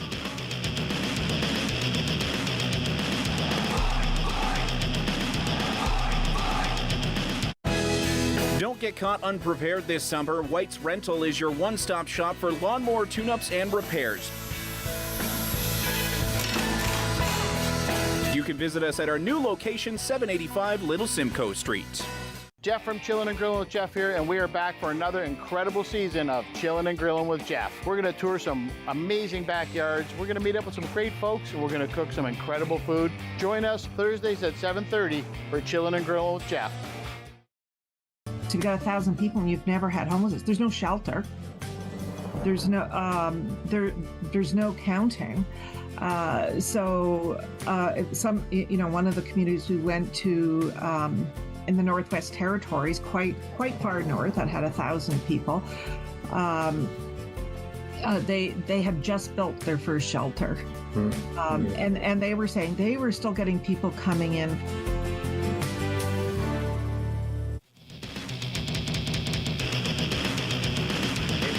Welcome back at Delaware Speedway Racing on Rogers TV and Rev TV as they have the 72 of Clutterbuck on the business end of the tow truck. Chris Orrs-Coffreel, top of the tower, Joy Lane in the track side, and heavy damage on that 72. Yeah, the right front rim and tire is absolutely just mangled. Same with the front end.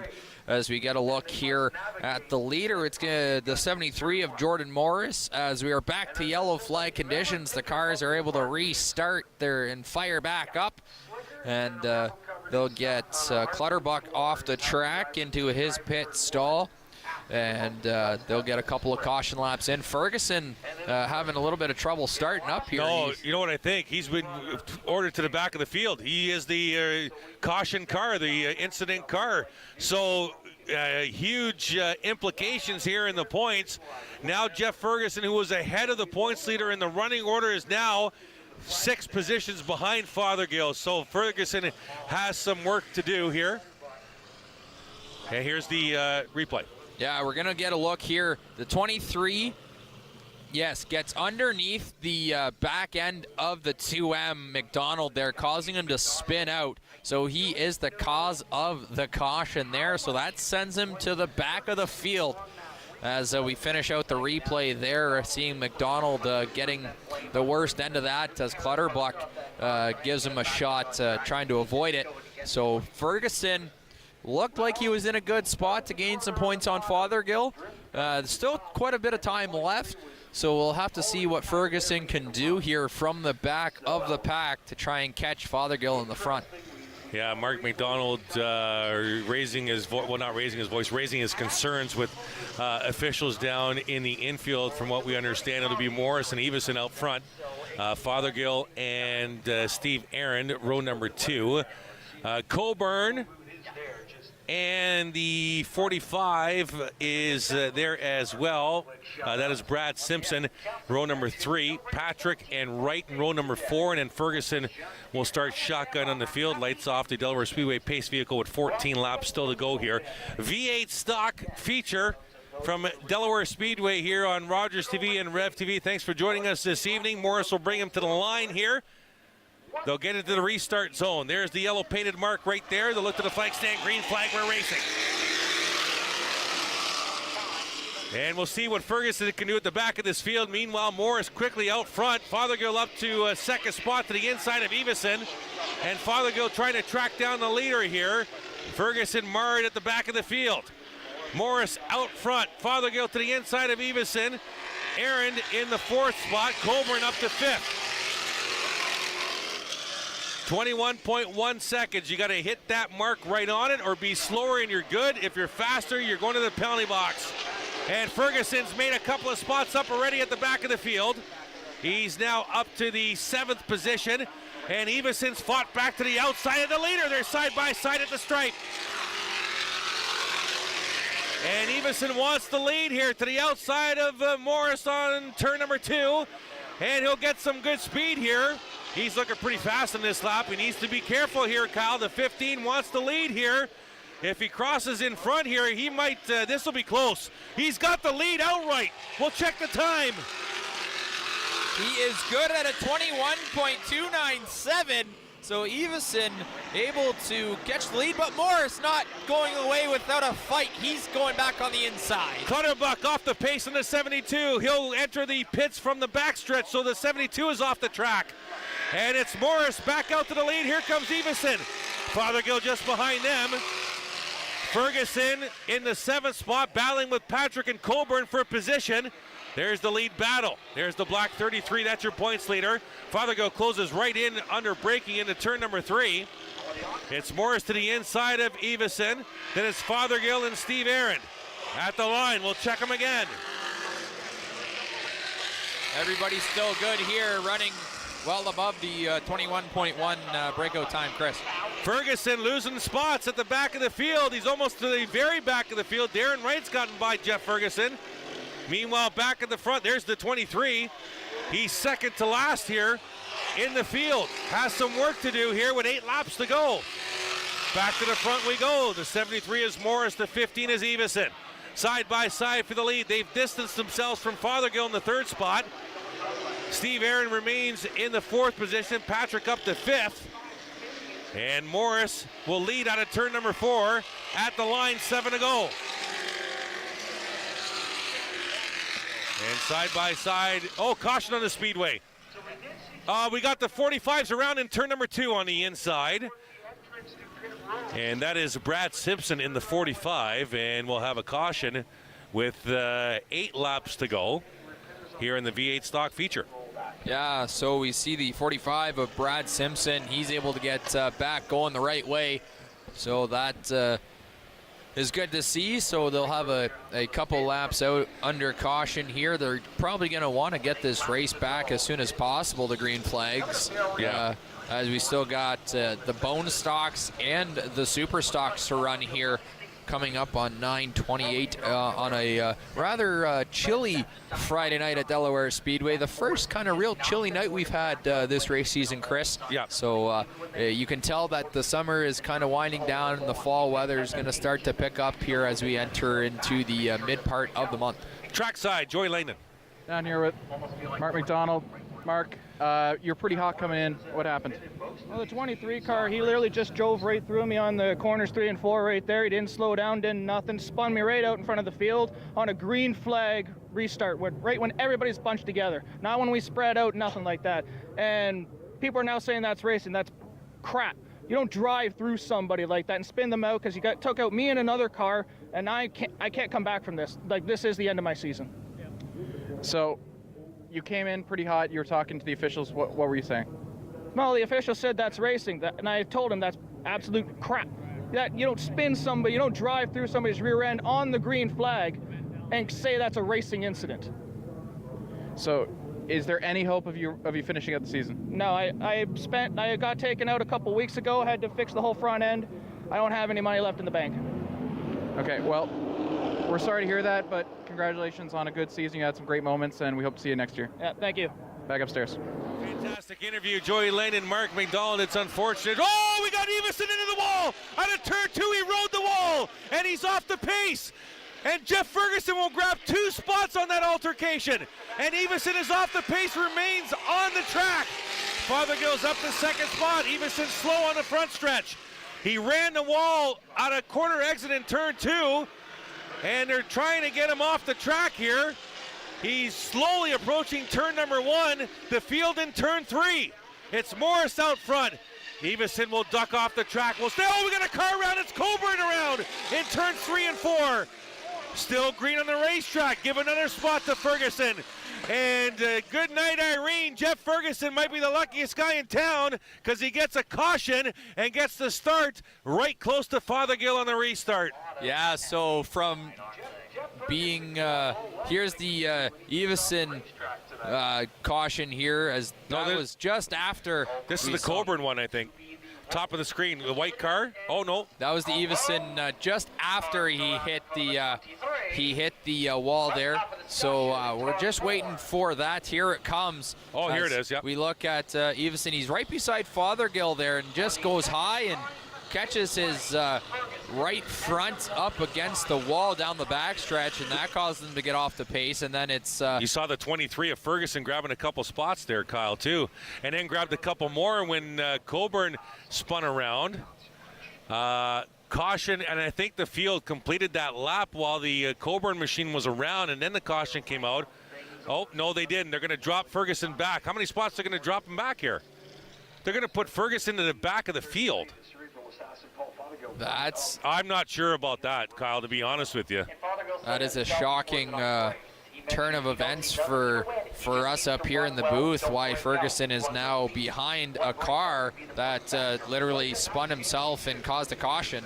So not sure exactly what the officials here at Delaware Speedway were thinking or saw. And if there's Ferguson right there, if we can ask the guys in the truck to show us the turn 2 Everson incident, we can see Ferguson grab a couple spots. Now we got to remember, race fans, when Everson hit the wall, we didn't go caution. He continued around the track. They completed that lap. Here's the replay. So Everson's outside of the 33. He's going to hit the wall, and then we're going to see cars go by the 15, and we're going to get a glimpse of the 23. So he's into the wall. Aaron goes by in the 64. We're still green. And who's next? There's Coburn. Patrick in the 86. There's Ferguson. So he's by Patrick. He's by Everson. Now we stayed green for another full lap because Coburn went around the next lap. So they completed that lap. So Ferguson should be ahead of at least a couple of cars. So I'm not sure if this restart is correct for the sake of the 23, Kyle, to be honest with you. Yeah, so we're gonna see that, I guess. This might be the Coburn incident here. There's your top 3. There's Coburn around there. Spin just at the back of the screen there. So, yeah, we might don't know exactly what's going through the heads of the scorers here at Delaware. Nonetheless, the pace car lights are off. They drop off the track, and here come the cars around turn 4, looking for the flag stand for green flag racing. Morris will lead him to the line. Green flag. We're racing with 7 to go. Morris on the inside, Fothergill on the outside, and Ferguson still with work to do at the back of this field. There's the 64 of Steve Aaron trying to get to the inside of the Fothergill 33. Darren Wright having a good run. He's up to 4th now. Patrick in 5th. And Morris will lead the front 5 nose to tail on turn number 4. And Everson has returned to the track. He's a full 3/4 of a lap behind the field. 6 to go as the field will work the backstretch here. Here's Ferguson at the back of the field. He's in 8th spot trying to get to the inside of Simpson as Morris will lead another lap. Yeah, Morris leads that lap as he ran a 22.152. So yeah, he'll be back up to full speed now as they're trying to catch Everson, who's come back on the track after a caution here. We'll go split screen on Rogers TV here. Top left, your battle for the lead. Bottom right is Jeff Ferguson in the 23 at the back of this field. Trying to grab some spots. Top left, Fothergill to the outside of Morris for the lead. Out of turn number 2 and down the back. Ferguson bottom right behind Simpson trying to grab some spots. Side-by-side battle, top left corner on your screen for the lead out of turn number 4. It's Fothergill on the outside. It's Morris on the inside. At the line they go. And I think everybody's good there with the 3 laps to go here in this V8 stock feature. Yeah, Darren Wright there in the 5th position, a 21.101, so he's flirting with the line there. He'll have to be careful, but Morris and Fothergill at the stripe here battling for the first 2 spots. Yeah, Darren Wright up to the 4th spot now in that 62 to the outside of the 64 of Steve Aaron. Side-by-side battle for the 3rd spot. Ferguson's gotten by Simpson. Now he'll get to by Colburn, so he's gained a couple spots. And he's up to the 6th position now. Battle for the lead. White flag on the speedway. And live timing and scoring is showing Everson as the leader, but he's not. He's at the back of the field. The leader is the 73 of Morris to the inside of Fothergill. 2 turns to go. Double checkers next time by. Morris out of the corner. We'll see if anybody breaks out here. Checkered flag. Morris will win it. We'll check times. Morris is good with a 21.178. His fastest lap is the last one, and that gives him the double checkered flags. And Fothergill 2nd, Darren Wright in 3rd, Steve Aaron in 5th, Caden Patrick 6th, Jeff Ferguson 7th, Cody Coburn in 8th, 9th is the 45 machine of Brad Simpson, and then bringing up the back end of the tail there is the 15 of Dave Everson. So it goes to Morris here. He's going to take the checkered flags as we're going to send it down momentarily to trackside announcer Jordan Mosley for the post-race interview. Unofficially, that gives Fothergill a 17-point lead. Going to the V8 Stocks next event. That, of course, is unofficial. You get a point per position on the feature race, fans. You get a point for leading a lap. Fothergill never led a lap. You get a point for winning the race, and Fothergill did not lead that race. So it's just positioning, where Fothergill will finish 2nd, and Ferguson will finish 4 spots behind that. So a difference of 4 points will make it unofficially, in my calculations, 17. And we'll send it momentarily trackside to Jordan Maudsley, as Kyle mentioned, to hear from Jordan Morris, who gets out of the car, and we'll send it trackside to Jordan Maudsley. Maintenance feature. Jordan, excellent run there. You had a couple guys you had to deal with. Give me your thoughts. I was talking with Everson beforehand. He's like, what's your plan? You're going to have to leave me a lane because I'm going. And you had to deal with him for the first half, and then you had a big 4-car battle there at the end. How much fun was that? The 4-car battle was a little tough. Paul was definitely giving me a run for my money, and I was honestly scared to break out. Did you think you were close to it there at the end? Very. You were about 700ths off. Did you get a lot of people you want to thank down here? We got Ronnie here, Waltz Towing, Tush Real Estate, CarQuest. We got Arctic Snowplows. All these guys back here, and wife for not complaining that we're in the shop. Everybody at home. Jordan Morris wins another one here for the Dockstader Property Maintenance V8 Stocks. That's your V8 Stock feature race winner, the 73 Jordan Morris. Up next, Bone Stocks from the half mile. It's Delaware Speedway Racing on Rogers TV and Rev TV.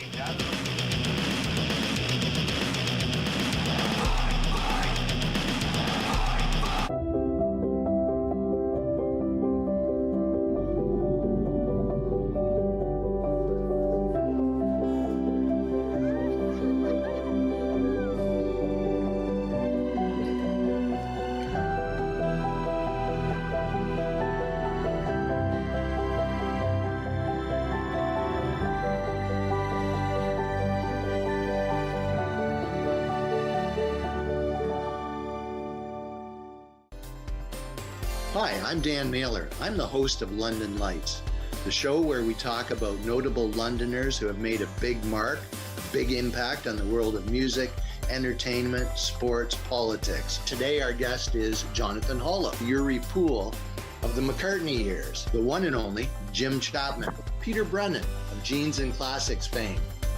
London Lights, Thursday at 8:30.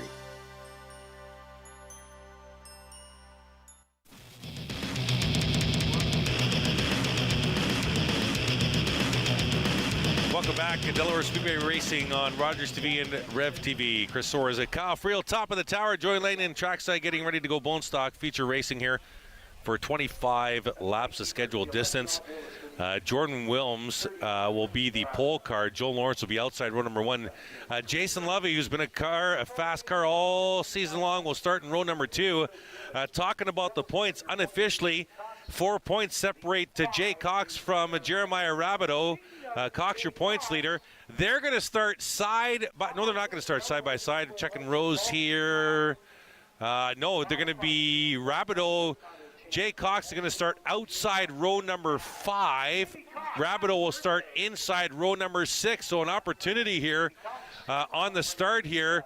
If Cox gets a little tied up on the outside, Rabideau could take advantage on the start here. Yeah, that's for sure, Chris. And we saw in the heat race these two were absolutely following each other. Rabideau right on the back bumper of Cox the entire way. Anything Cox did, Rabideau followed suit. So it'll be interesting to see exactly what happens with those two as they make a charge towards the front.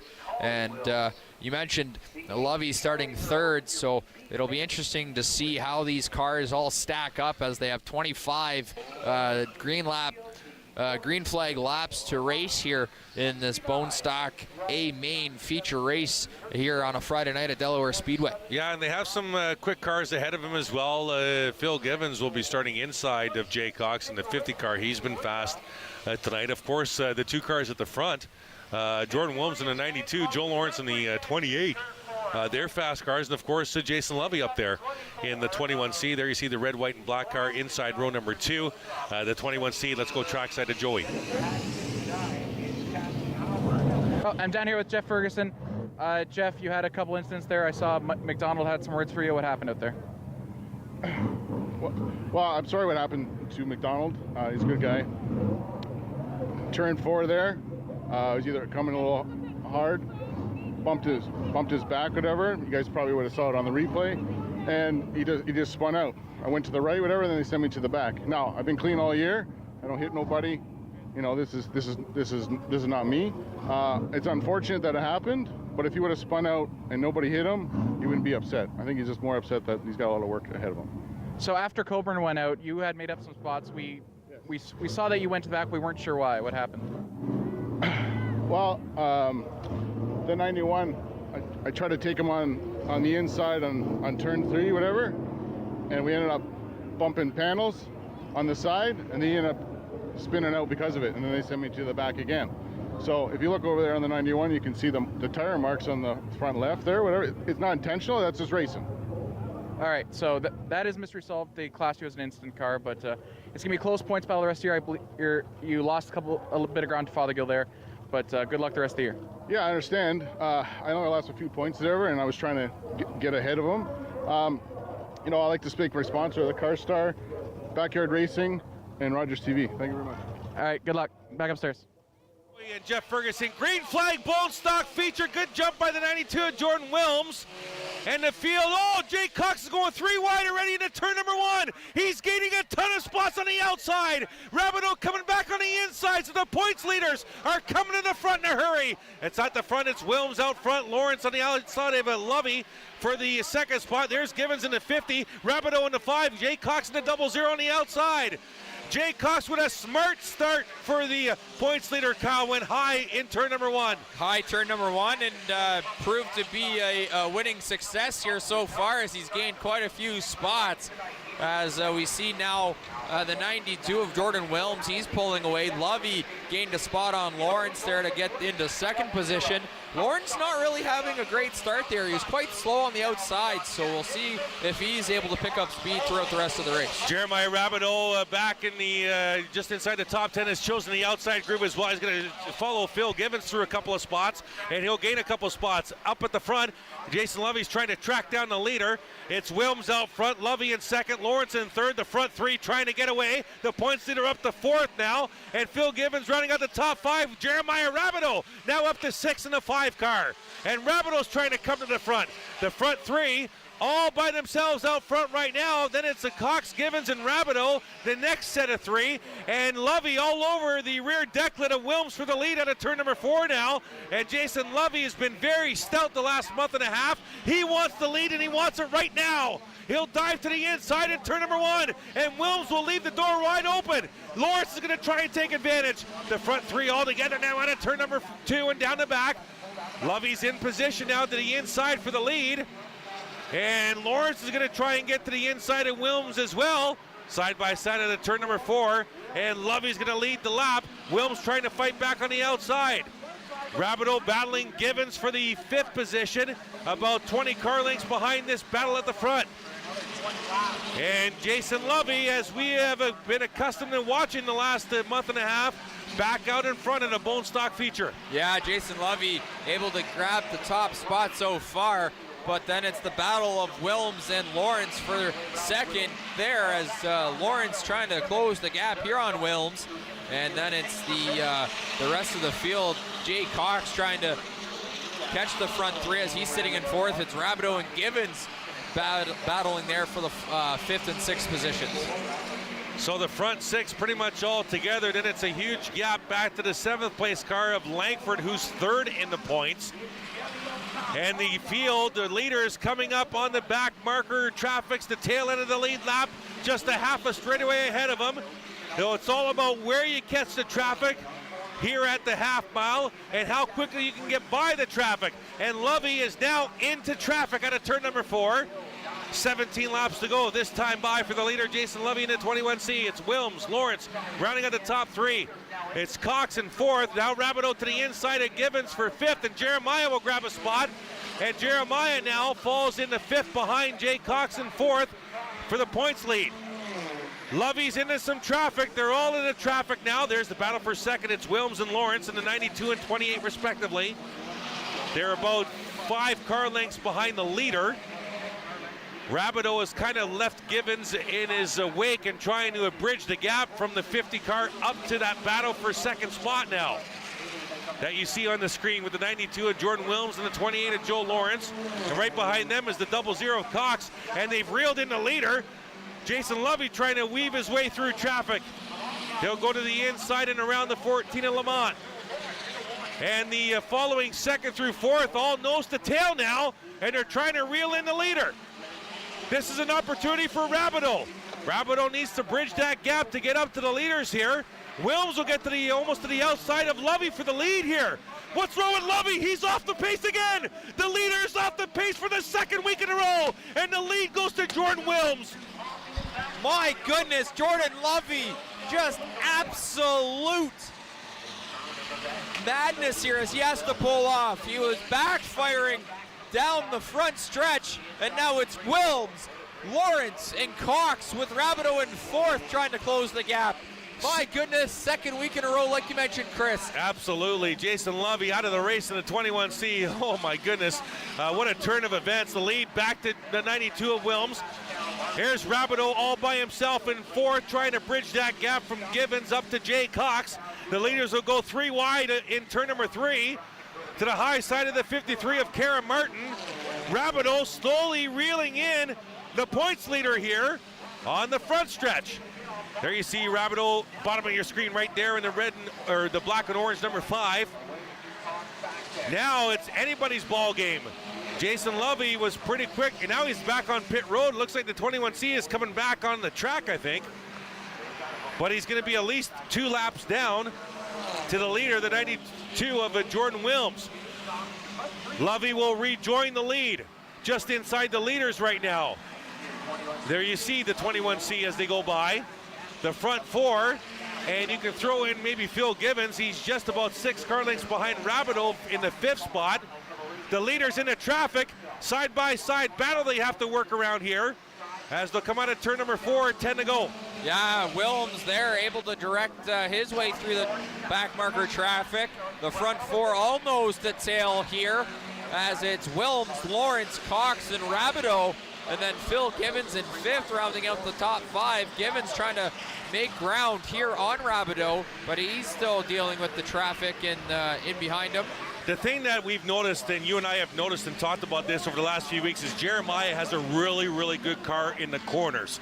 And he loses a little bit of horsepower in the front stretch. So what does this benefit Jeremiah? Staying green benefits Jeremiah because they're all in traffic all the time. So he can gain track position in the cornering and getting around traffic. So this is I think it's a benefit for the 5 to stay green. Most definitely, you got that right, Chris, as if you're not that quick out of corner exit onto the straightaways, you want to be able to be good going into the corner and gain position. So yeah, staying green is definitely what Rabideau wants here. And it's the front 4 kind of put a blanket on him all nose to tail. Givens trying to reel him in here as he's rounding out the top 5. Yeah, this is a fantastic bone stock race. The front 4 put a blanket on him at the line. 7 to go. Wilms will lead him into turn number 1. Wilms, Lawrence, Cox, Rabideau, they're all right there. And Givens about 6 car lengths behind that battle in the 5th spot. They'll work the back. They have sporadic traffic ahead of them. If this stays green, though, a turn in the straightaway ahead of the leaders, there's probably 15 cars altogether. This could get very interesting if we stay green. Leaders into turn number 1, 6 to go now. Jordan Wilms at the point. Lawrence in the 28, Cox in the 00, the Rabideau machine in the 5. The points lead is the 00 and the 5, separated by just 4 points. Right now it would be 5 points going to next time they race if it was to finish right now. 1 position is 1 point in the feature. If you lead a lap, it's a point. If you lead the most, it's a point. And if you lead at the end of the race, it's another point. And the front 4 is still together. Phil Givens has not been able to reel the pack in. He stays about 7-8 car lengths behind Rabideau. And they have a ton of traffic coming up, Kyle.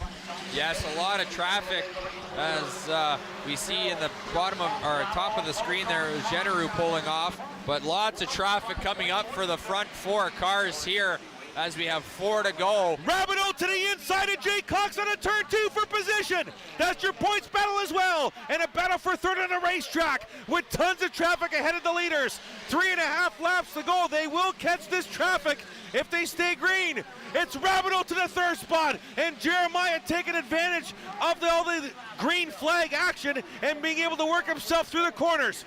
More traffic here. They'll come out of turn number 2 and down the back. They have 4 cars nose to tail ahead of them, right ahead of them in turn number 3. Wilms will take the lead back to the high groove.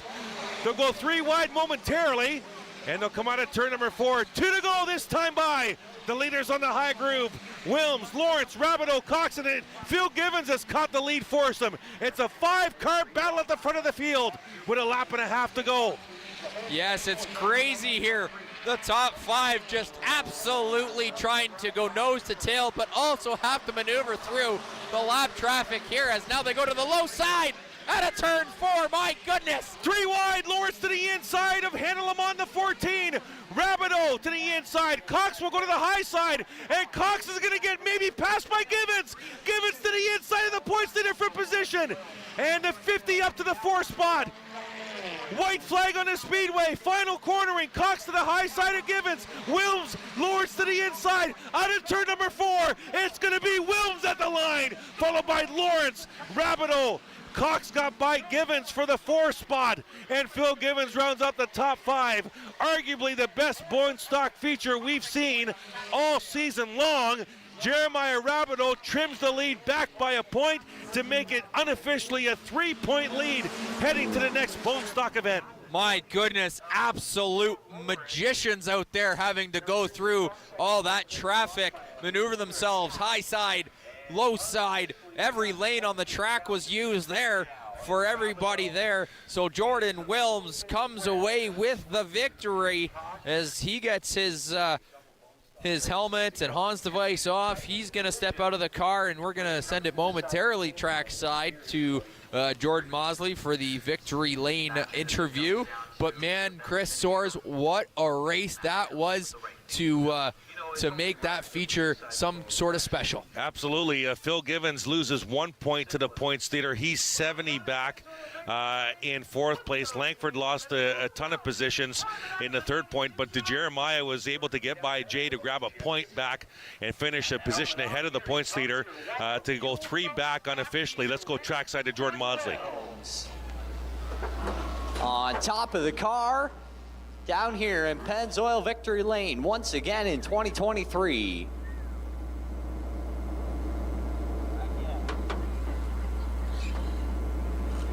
Jordan, that was an insane run. Run me through those last 5 laps. Oh man, that lap traffic was absolutely crazy. Like the I don't know who it is. It's a flag stand guy or the guys up there. They're just constantly yelling out numbers, move down, move down, move down, and like, man, they're doing a hell of a job. How much fun is it running out there with so many cars? Oh man, it's awesome. Like guys like Joe on the bumper the whole time. Thank God Lovey, I don't know, something happened to Lovey and he fell out, so that's just fortunate for us, I guess. And I know you got a lot of people you want to thank down here. Yeah, for sure. St. Clair Mechanical, Interface Testing Services, Jackson Electric, Polar Snow Equipment, Jacobs Maple Syrup, friends, family, everybody. Jordan Wilms with another feature win down here in the Wampum Fuels Bone Stock. Bone Stock feature race to the 92 of Jordan Wilms will go Super Stock Racing on the other side of the break. Delaware Speedway Racing on Rogers TV and Rev TV.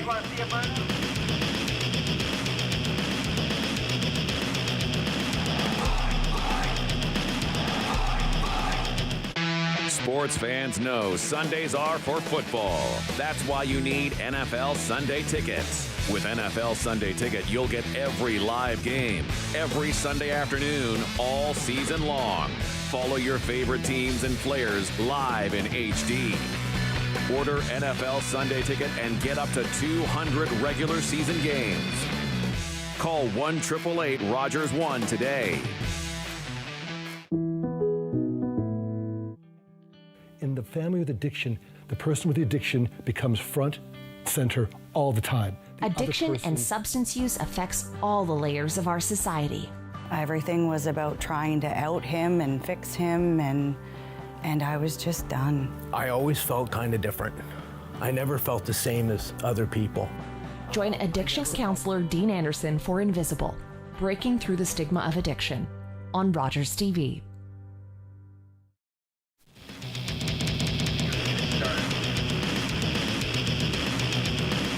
Welcome back at Delaware Speedway Racing on Rogers TV and Rev TV, and we have the 92 of Jordan Wilms.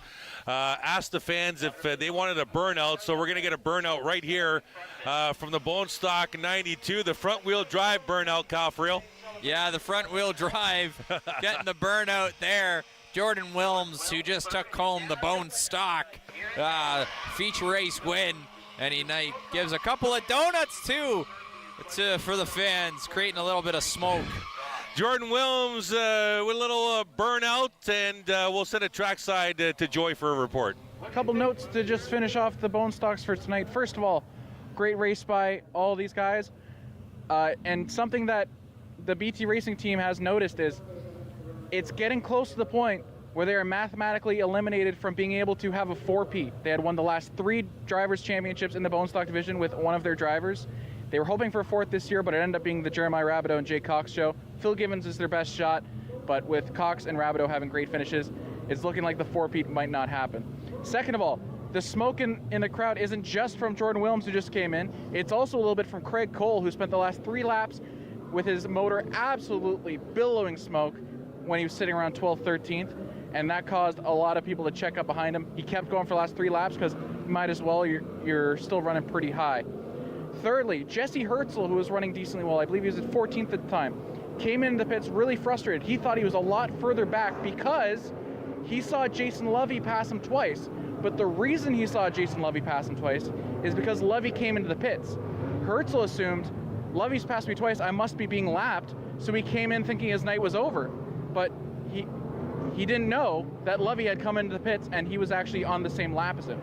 couple things just to finish off the bone stocks. Up next, we got a really good super stock race back upstairs. All right, thanks, Joey. And that just goes right back to the fact that there's only one-way communications with the bone stocks. That's from race control to them and not from their crew. Exactly, that's right. No spotter, no crew being able to talk to them in the headset. So, yeah, it's just kind of you're out there on an island at times by yourself, and you got to kind of just go by feel. And sometimes you feel wrong, and it comes back to bite you. But nonetheless, we are going to get ready for super stock feature racing here. 35 laps the distance, Chris, as we look here at the field. Nice marks left by Jordan Wilms just past the flag stand as we're going to get set to display the white flag. Next time by, it'll be David McCullough at the point inside row number 1. Lonnie Thompson outside row 1. Row number 2 will be Dyson and Collison. Row number 3 will be Bright and Culver. Row number 4 Zardo and Dewar. Row number 5 is the Nagy boys, Carson on the inside, Hudson on the outside.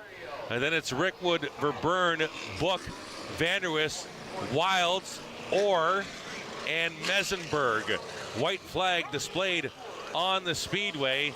And David McCullough, who won his heat race, will bring him to the line next time by. Let's recap what we have for you unofficially with the points. Carson Nagy leads Jay Dewar. Jay Dewar, the defending series champ, unofficially by 6 points. And Nagy leads Zardo in third, Lane Zardo by 10.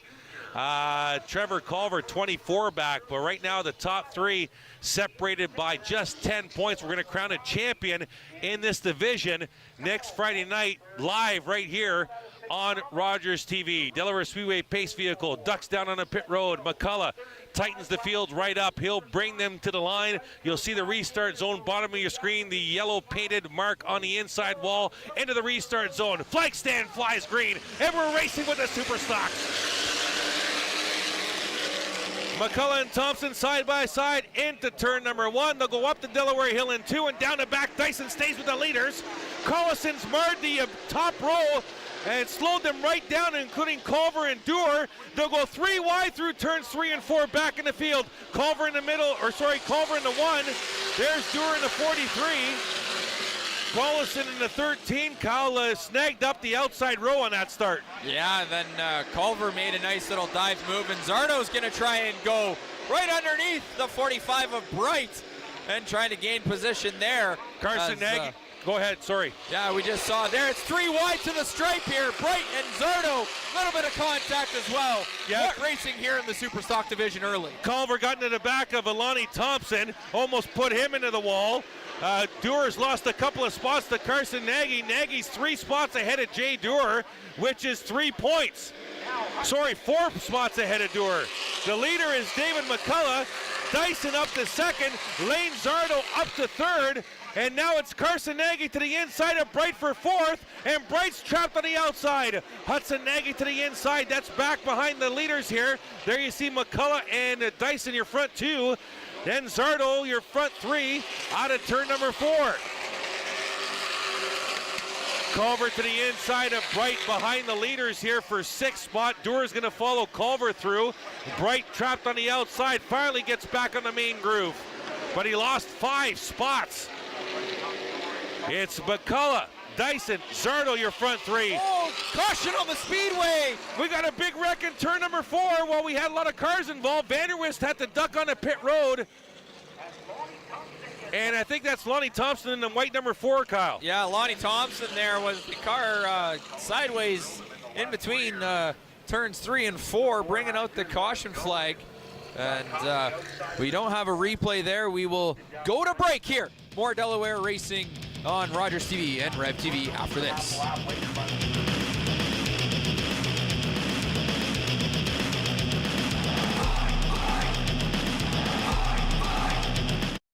The regulars, the guys who keep this place in business.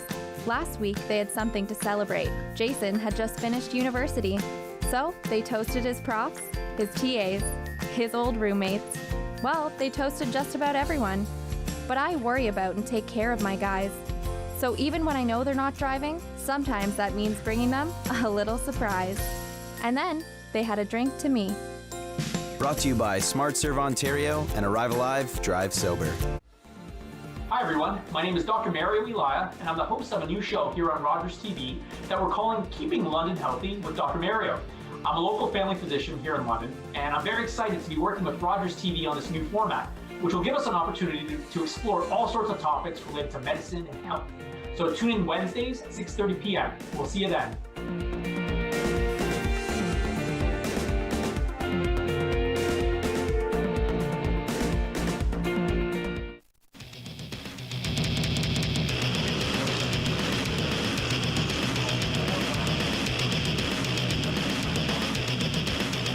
Welcome back. Delaware Speedway racing on Rogers TV and Rev TV under caution here. Super stock, 35-lap feature, 4 laps in the books. We've had a multi-car collision. There you see one of the cars involved, the 83 at Rickwood.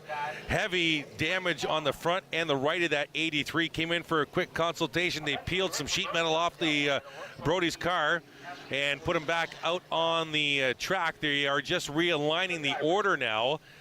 David McCullough is your leader in the 39. Dyson in second. Zardo third. The points leader Carson Nagy in fourth. Hudson Nagy in fifth. Bright in sixth. Culver seventh. Jay Stewart in eighth. And Verburn and Steve Book rounding out the top 10. Now they're bringing Vanderwist back on the track, and he's trying to find his position according to race control. And it might be right behind Steve Book in the 11th spot as they're sorting the field out here. But David McCullough in that red 39 looking strong tonight, Kyle. Yeah, looking strong. And then also Rickwood there in the 83 in the Rookie of the Year battle in this division. So his car has some work to do with some sheet metal missing from it. But nonetheless, he's back out on the track trying to gain position and points for the Rookie of the Year race, as we again are still waiting the field to get completely set after that last incident. Still under caution here, 4 laps complete, 31 to go, and we'll look for a restart when we come back. Delaware Speedway racing on Rogers TV and Rev TV.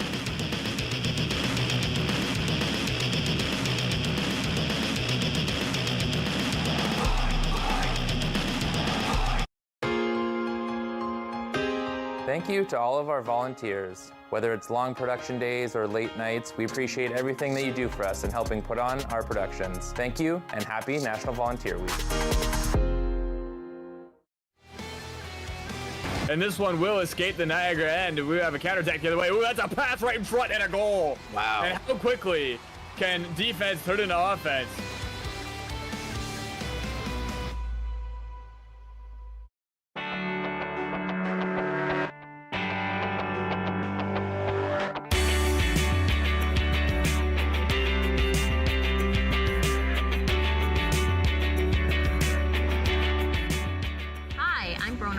And I'm excited to be the new host of LDN ONT TV.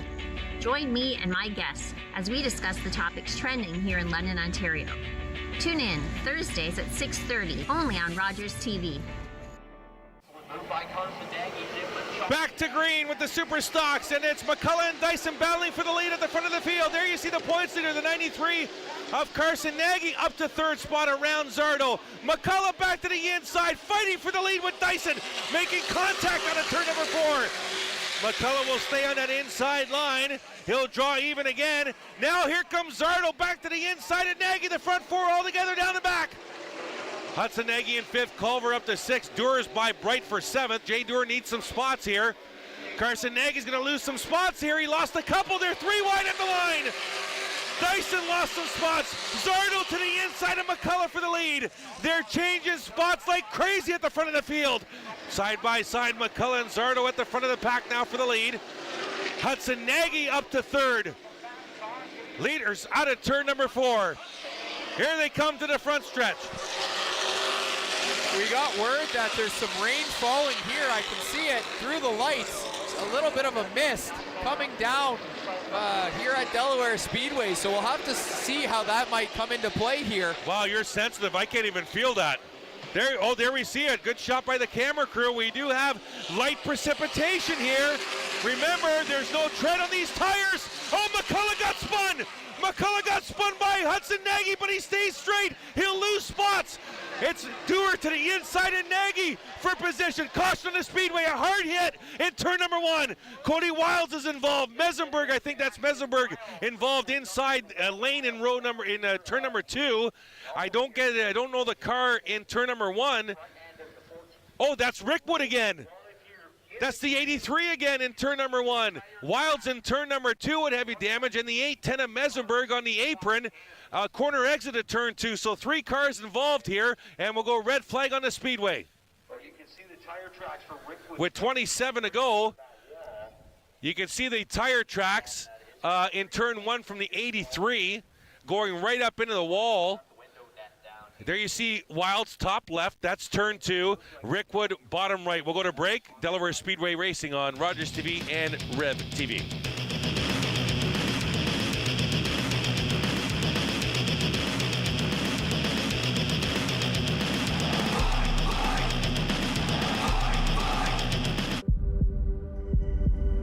We can be hurt.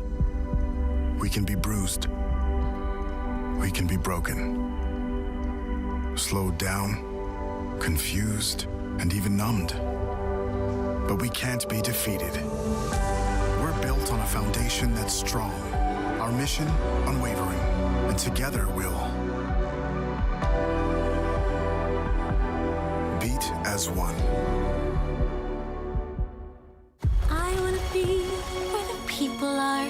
I wanna see them dancing. You can't live in that world unless you become a human yourself. I don't know. Life's full of tough choices, isn't it?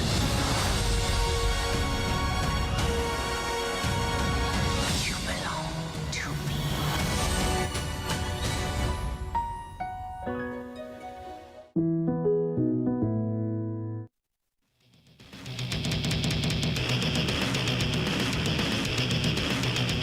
Welcome back. Delaware Speedway Racing on Rogers TV and Rev TV. Red flag conditions here. There you see the 14 of Cody Wilds. They're talking with Cody in the car. We've had a 3-car collision here in turn number 1 and carrying over to turn number 2, involving Cody right there on your screen in turn 2. Brody Rickwood up in turn number 1. We have heard that he may be out of the car. Brody is, and Mesenberg I think was involved, but he seems to be okay. The car was damaged from the heat race, but he's just farther down from Cody on the inside apron, and they're trying to assess Cody right now, Kyle.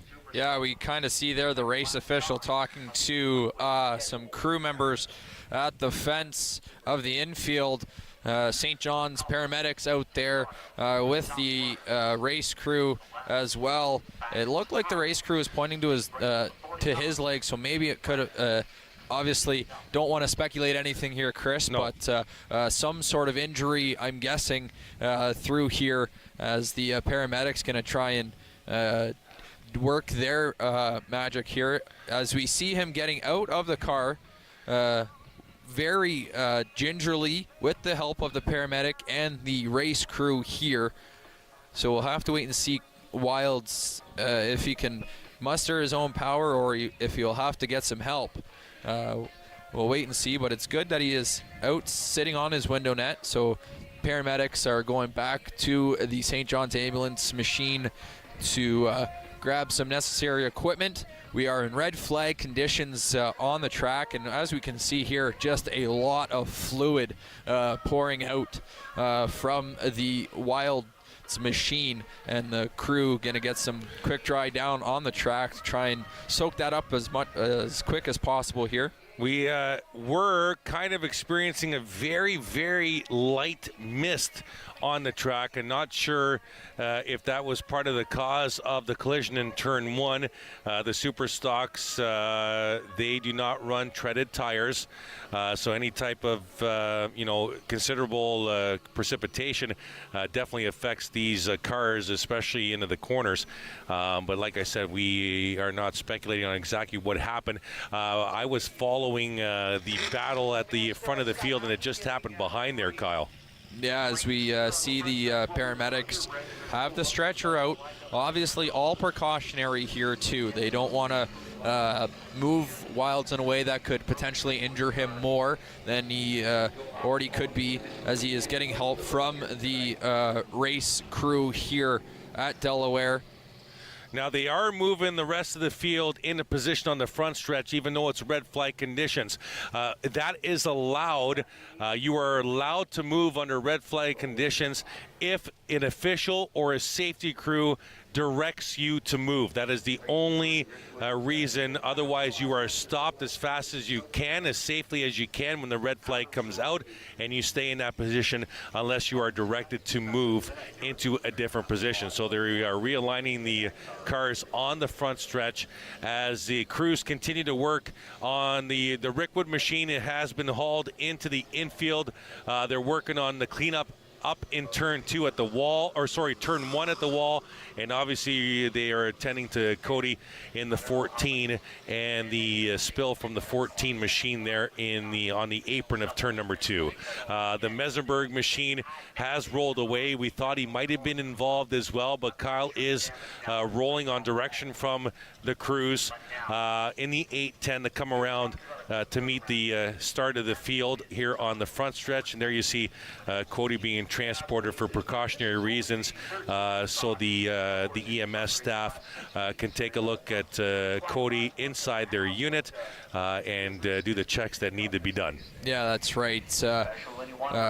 We saw him moving his upper extremities, his neck, and so he wasn't stabilized up high, which is a good thing to see, obviously. So it could be a lower body type of injury there. So we see Wilds get put in the back of the St. John's medical ambulance, and now we're waiting for the tow truck to come out and get the 14 machine off the track, still in red flag conditions here at Delaware Speedway, as cleanup still is underway for this recent wreck. And I did see Mesenberg. He did pull into the pits off the backside there. And there you see on that shot right there, that's the trail of the 83 up into the wall.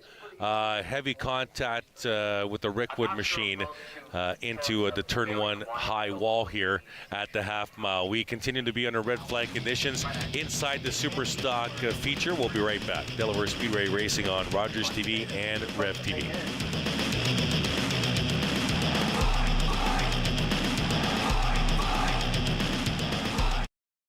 Monday. Pollinating Purpose is a new show all about supporting organizations seeking to have social impact in the work that they do. Whether nonprofit, for-profit, or social enterprise, grassroots organization, you'll learn key considerations to starting or growing your social purpose business in a long-term and sustainable way. Pollinating Purpose on Rogers TV.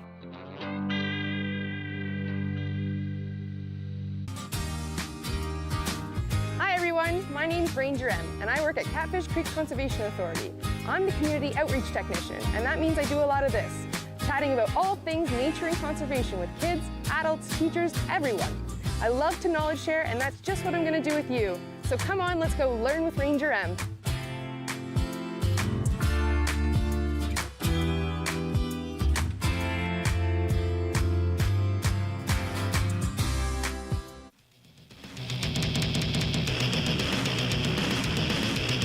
Welcome back. Delaware Speedway Racing on Rogers TV and Rev TV. We continue under red flag conditions. A recent two-car collision involving the Rickwood 83 machine and the Wilds number 14 machine. There you see Cody Wilds' car being towed back into the infield. Heavy contact on the outside wall in turn 1 by at least the 83. We caught it late. Kyle and I did here topside. We're not sure if both cars went into the outside wall, but definitely both cars involved.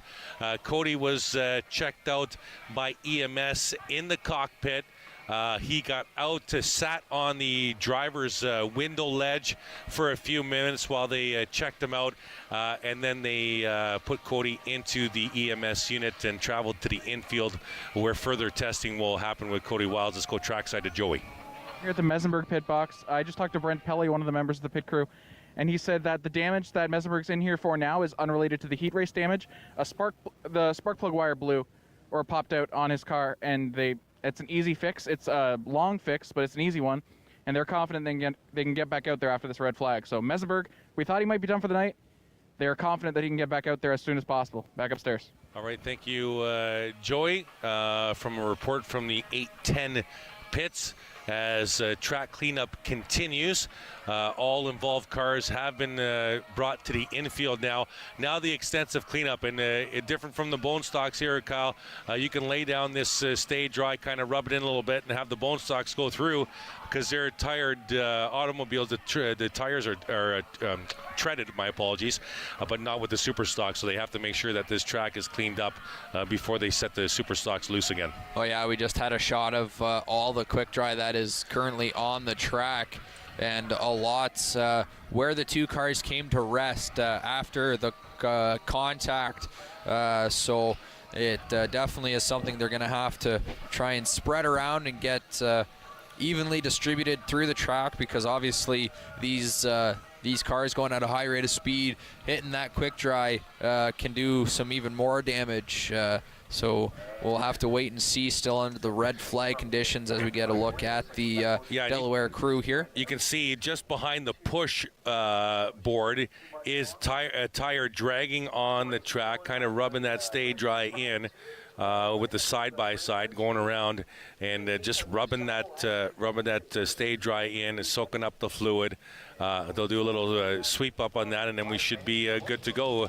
We've gone from red flag to caution status now, but we'll be right back. Delaware Speedway Racing on Rogers TV and Rev TV.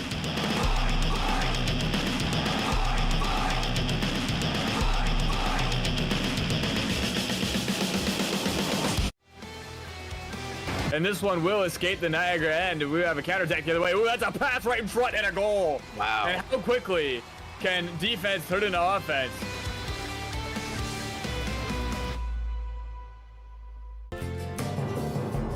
About 16% of the people we talked to actually became homeless during the pandemic. And it's a horrible thing to be.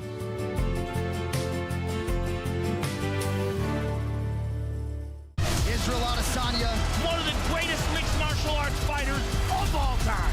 The UFC is his yard. Sean Strickland is a beast. I want the title. Let's do this. Tai Tuivasa! When he gets in there, man, it will be war. Alexander Volkov! He's a dangerous, dangerous man. The Octagon has returned to the land down under. These fans are going to lose their mind.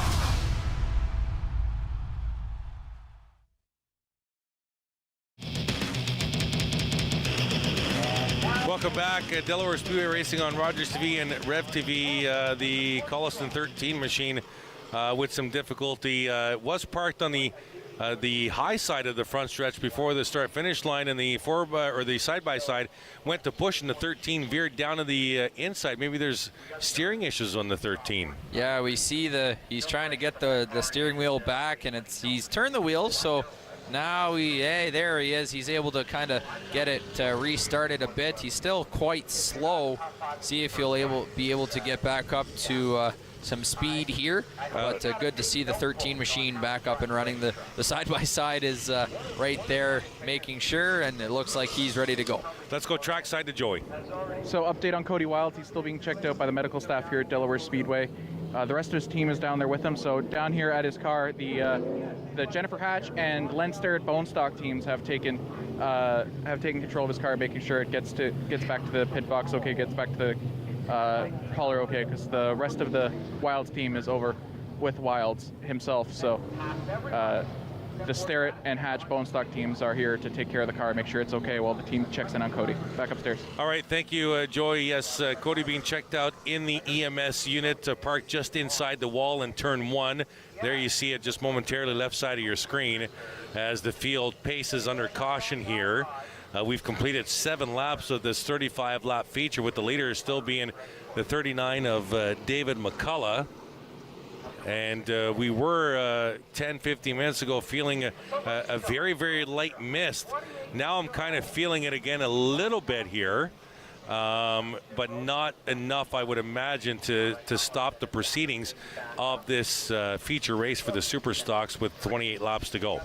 Yeah, we'll see exactly what race officials see, if they see the mist and everything like that, and see how it might impact this feature race. 35 laps the distance. We still have 28 to go here for the feature, as we are still under caution, as the wind is kind of picking up a little bit too, kind of flowing that mist around a bit. And they're getting a double up sign, I think, here, as looks like the flag stand's actually looking up for feeling some rain as well. Looked like Scott was ready to pull the yellow and display the white next time by, so we'll have to wait and see. Scott Mackey checking in with his around the track reporters here for the race officials, and it's still yellow, but we're getting word that it's picking up a little bit down in the pit area, as Scott's just telling the field, hey, we're staying yellow for at least one more lap before I give you the white flag. And Scott receiving reports here, checking in on any possible precipitation around the half mile, and he is indicating to the tower, I'm going to go white next time by. He just looked back to the tower, which is just to our right here from our broadcast position, signaling, hey, I'm going white next time. And we're getting set to turn this field loose again with the 28 laps to go. White flag is being displayed at the flag stand, so the lights will go off the pace car and around the track. As the pace car crosses over the start-finish line, lights are off.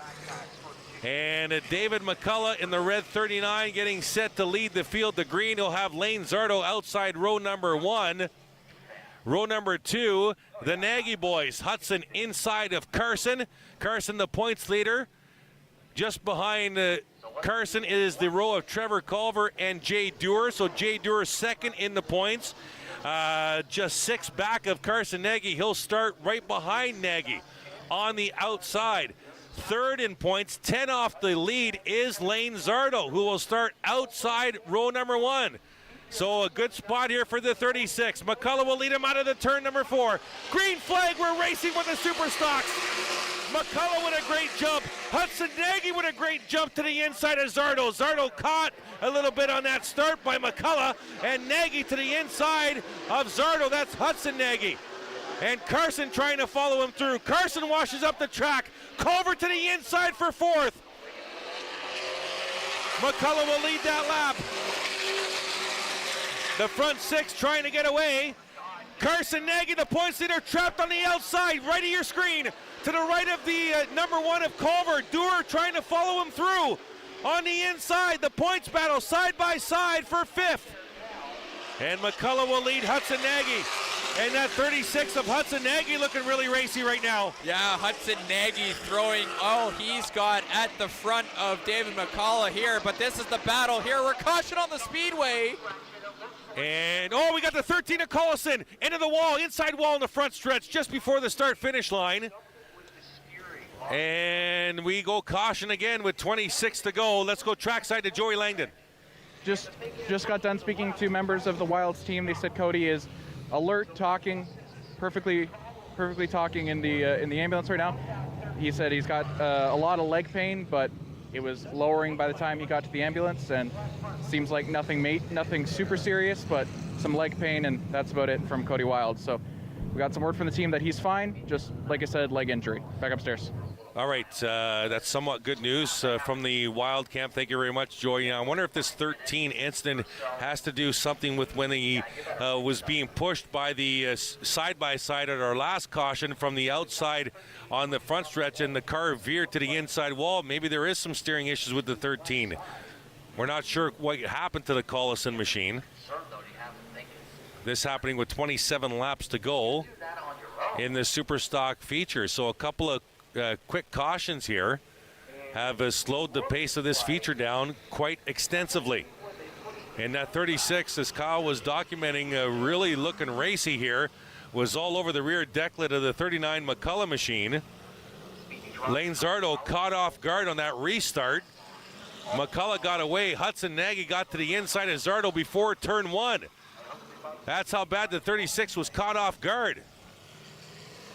Nagy was going to be caught on the high groove, and he got fortunate with the caution because they go to the last completed green flag lap, so Nagy gets his position back. Culver was on the inside of him, and Dewar was right behind Culver to grab a spot from the 93 points leader, and that now is to no avail. Don't know if we can get a shot. There it is. The 13 machine ready to get put on the business end of the tow truck here, so that might be the end of his night for Brad Collison. As you mentioned, Chris, that he had some troubles getting started and steering at the last caution as they were trying to get around, and then he went into the inside wall here on the front stretch, so he's getting put on the business end of the hook. And we're still under caution here. We only have 27 laps left here in this 35-lap feature. More to come. Other side of the break. Delaware Speedway Racing on Rogers TV and Rev TV.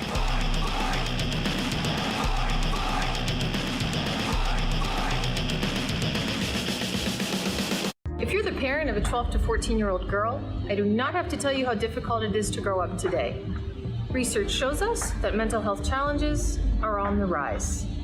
Join our expert mental health providers on September 30th at Matthews Hall for the Yes I Can gathering for girls. It's a safe space for girls to work through the tough stuff they face every day. Follow us at Yes I Can GFG or go to www.waymakerinc.ca for more information and to register. Welcome to Treat Yourself.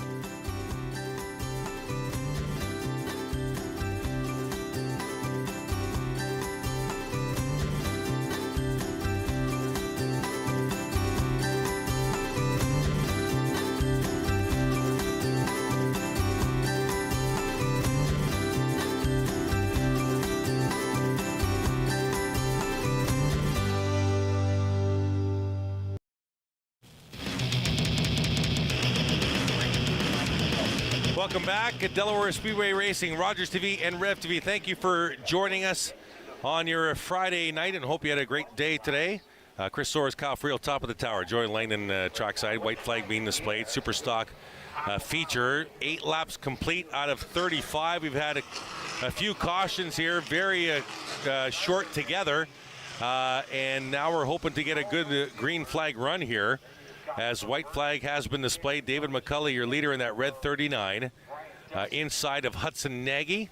Row number 2, Lane Zardo inside the points leader, Carson Nagy. Row number 3, Trevor Culver inside of Jay Dewar, and Jay Dewar second in the points. We got Zardo right under the back end there of McCullough. Yeah, Zardo needs a good start here. Zardo's 10 off the points lead. Dewar is 6 off the points lead. Both trailing the 93 and Nagy. They're all going to start together here. McCullough will lead him out of turn 4. They'll mash the gas. They'll look to the green flag. They got it. Green flag, we're racing with the super stocks. Hudson Nagy wants the lead. He wants it right now to the eye side of McCullough. Up the hill in turn number 2 and down the back. Good run by the 36 of Hudson Nagy. Can he clear him? Nagy down. McCullough trying to fight back on the inside. Here comes McCullough, and he can't get there. It's Zardo looking to the inside now. Culver to the inside of Carson Nagy. Nagy's got Jay Dewar right on his deck lid. Back to the backstretch we go. Zardo to the inside of McCullough for second spot here. It's Culver behind them inside of Carson Nagy. And Hudson Nagy continues to lead. Zardo, McCullough, side by side. That's for the second spot. There's the 93. That's the points leader. McCullough might be in trouble because they're all nose to tail behind him. And he could be on the high groove for quite a few laps now. Carson Nagy to the inside of McCullough. Culver right behind them. Culver sees the pattern here, and Culver will duck down to the inside. And Jay Dewar will follow the Culver machine to the inside.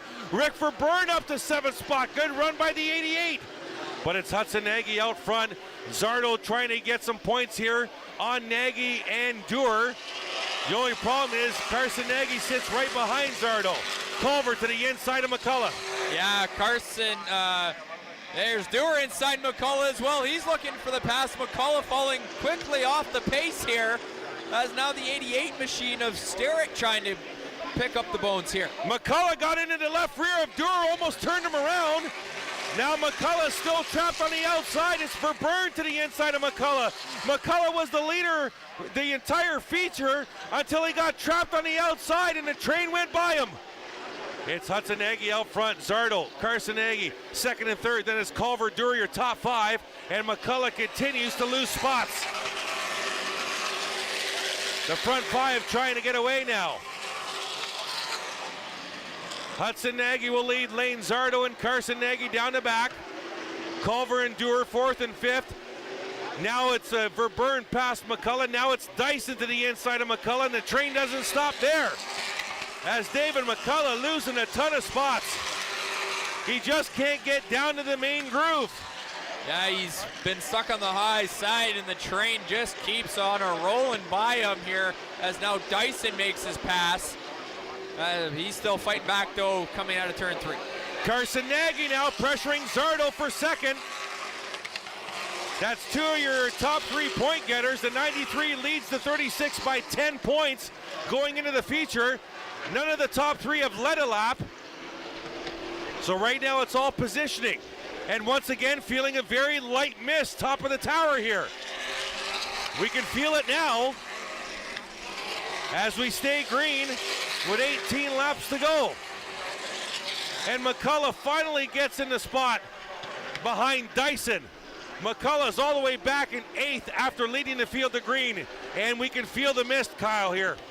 Yeah, I can see it through the lights here up on the tower, but it's not apparently affecting the track as much as we might have think. So we're going to stay green here halfway through. Receiving reports of no rain right now in the pit area. So we stay green. Hudson Nagy will lead him 16 to go this time by. Zardo in second, Carson Nagy in third. Then it's Culver and Dewar, your top 5. Verburn all by himself in 6th. Rick Verburn having a good run. But the front 5 all together down the back. And Hudson Nagy looking very, very strong in that 36 machine. Will lead the field to complete another lap. Speed camera at the line.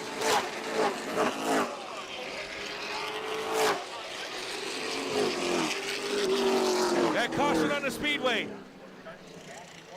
And we have a car around. That's Ethan Orr in a 51 on the backstretch on the lower apron. 57. Oh, sorry, 57, my apologies. And Ethan will, they got that car under fire, obviously, and rolling around. Just waiting for it to be clear to turn itself the right way on the track. So an opportunity here for the drivers, probably third all the way back to 6th to close in on the leader on a restart coming up. We'll be right back. Delaware Speedway Racing on Rogers TV and Rev TV.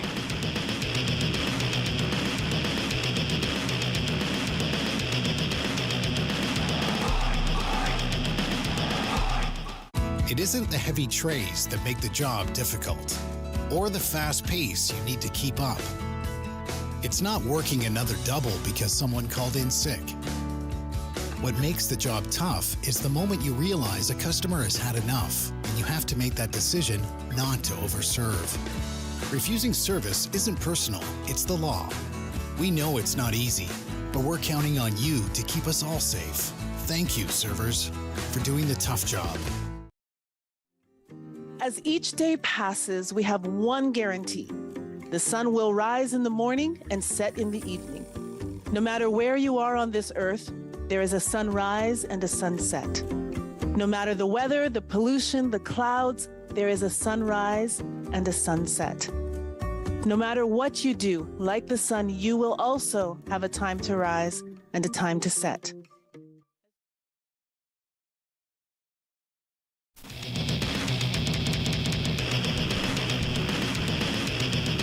Welcome back.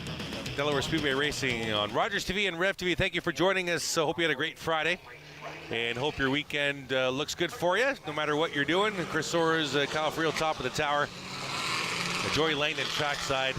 All of our volunteers behind the cameras giving you the shots tonight from Delaware Speedway. Let's go trackside to Joey. Ethan Orr came into pit lane and his team wasn't ready for them. They were expecting him in the infield. They were all waiting for him there. Someone, I believe, on Lonnie Thompson's team had to run over and tell Orr's team that he was actually in the pit box. So they all ran as quick as they could, and he had a very slow stop because of it, back upstairs. Both Orr and Thompson return to the track as the field will jumble up here.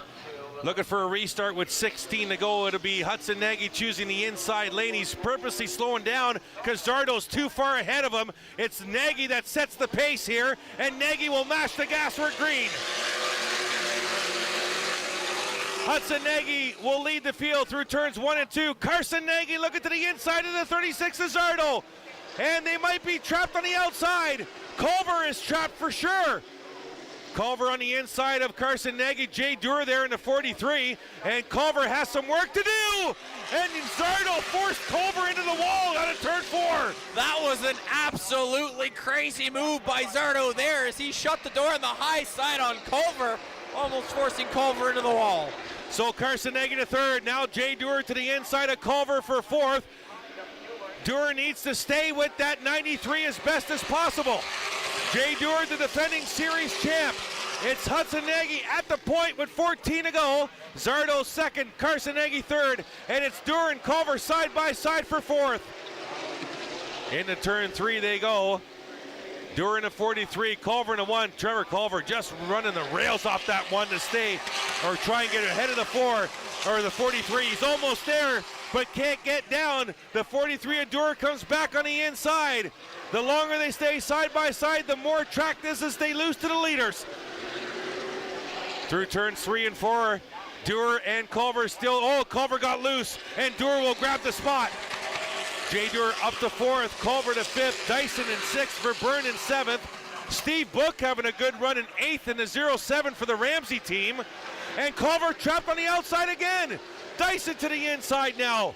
There's the 36 of Zardo behind the leader, the 36N of Hudson Nagy. And Zardo all over Nagy now for the lead.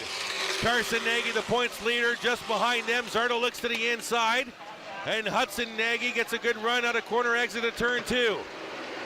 Opportunity here for Jay Stewart to close the gap here. 10 to go next time by. Zardo to the inside. Wants to take a little peek, and Hudson will shut the door. Hudson Nagy having an absolutely phenomenal race here, shutting the door at every turn that Zardo tries to peek on the inside. He's got an answer for him, which is good racing here for Hudson. Hudson slips up a little bit in 3 and 4. Lane tries to get inside to no avail. Jay Stewart can't seem to track these 3 leaders down. Even though the 3 are racing together, they are staying still at speed, and the 43 can't close the gap. Jay Stewart all by himself in 4th. Zardo looks to the inside again. No dice. The points battle involves the cars running 2nd through 4th. The points leader's in 3rd. He's 6 points in front of the 4th place Stewart machine, and Nagy's 10 points in front of the car just ahead of him on the track, Lane Zardo. That's right there. So Nagy ahead of the guy that's right behind him, and still trying to chase the car 2 spots behind him in the point standings in Zardo. So Nagy kind of sitting pretty right now in that 3rd place spot in order to kind of move his points up on Stewart, but Zardo trying to catch him as well. Laps winding down, half a dozen to go here. Super stock feature from the half mile in Delaware. It's Hudson Nagy at the point, followed by Lane Zardo and Carson Nagy. That's your front 3 on your screen. Into turn 3 they go. Now turn 4, and back to the front stretch. 5 to go. Jay Stewart closing that gap a little bit now. In the 4th position, the 43. Having a late race push here. Trying to get to that battle. There's Zardo and Carson Nagy, 2nd and 3rd respectively on the track, and 1st and 3rd in the points, with the 93 leading. There you see the 43 of Stewart just in your shot there. There's the 43 of Jay. He's slowly closing that gap with 3.5 laps to go. No real battles in the top 9 on the racetrack right now. They're pretty spread out here. Yeah, a very spread out field here in the Super Stock division. on a Friday night, and it's looking to be that the front four are going to keep the distance they got, as Hudson Nagy has just got his car on some sort of groove right now as he's just trying to go to the stripe. Popsicle sticks in the air, 2 laps to go. This is a big one for Lane Zardo. If he can get ahead of Hudson Nagy, he'll lead a lap for a point, and he might win the race for an additional point. Right now, he's just gaining 1 point on Carson Nagy, who is immediately behind him on the track. White flag this time by. Zardo closes in. White flag for Hudson Nagy. Into turn 1 they go. Up the hill in turn 2. Down the back one final time. 4 caution periods, including a red flag here in this super stock feature, but we're set to wrap it up. Out of turn number 4, Hudson Nagy, double checkers in the air, followed by Zardo, Carson Nagy, Jay Stewart, Culver rounds out the top 5. Dyson, Verburn, McCullough, Bright, Steve Book with a top 10 finish, Van Der Rist, Mesenberg, Lonnie Thompson, and Ethan Orr. That is your finishing order. And here goes Carson Nagy to his brother Hudson, congratulating him. And Hudson Nagy, the winner of your Super Stock feature race. And we'll hear momentarily from Hudson Trackside. A good win, very impressive win by the 36N of Hudson Nagy. Yeah, what a good race he showed there, as he was able to jump all over the 39 machine of David McCullough on a restart, and then that put McCullough way back in the field, and yeah, able to come away with that victory. He's going to get out of the car, and as you mentioned, Chris, momentarily we'll get ready for the trackside interview with Delaware trackside reporter Jordan Maudsley. There he is.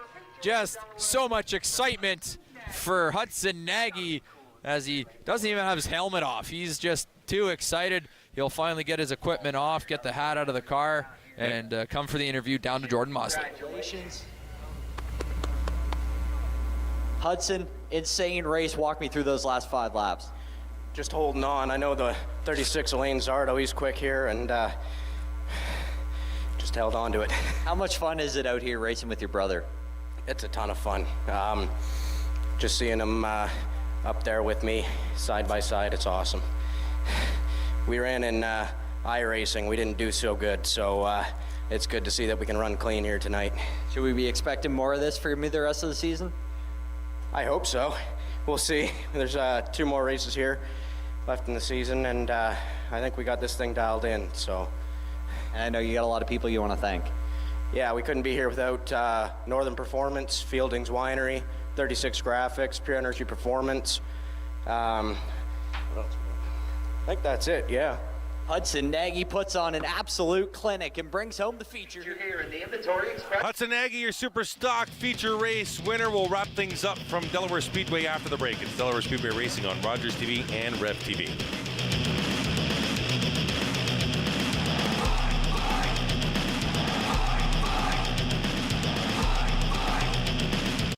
Monday. My name is Philson Farah with Pilla Nonprofit as Program Leader of Birds Capital, and I am this week's guest of Pollinating Purpose.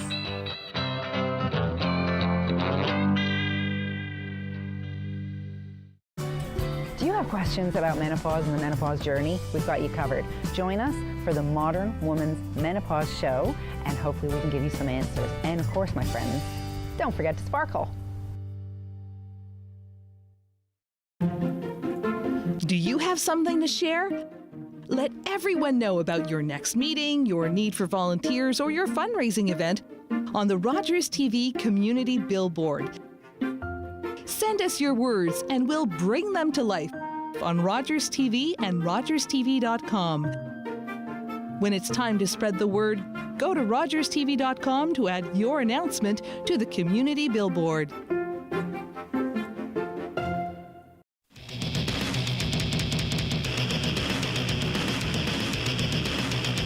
Welcome back at Delaware Speedway Racing on Rogers TV and Rev TV. Chris Orza, Kyle Friel getting set to wrap things up. First, let's get a wrap-up trackside from Joey Langdon. Joey?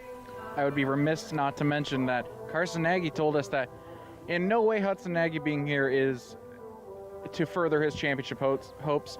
Hudson's here because he's a great driver and he wants to win, and that has nothing to do with me. It would be journalistically troubling if I did not mention the fact that Lane Zardo, one of the championship contenders, would have had 2 more points tonight to track down Carson Nagy if Hudson Nagy had not been here. Fantastic driver from Hudson Nagy, not putting anything past him, but doing a solid for his brother tonight, whether he wanted to or not. V8 stocks. What drama we had in the V8 stocks today. Several altercations off track. It'll be interesting to see, as they have 2 races left, what implications that has going forward.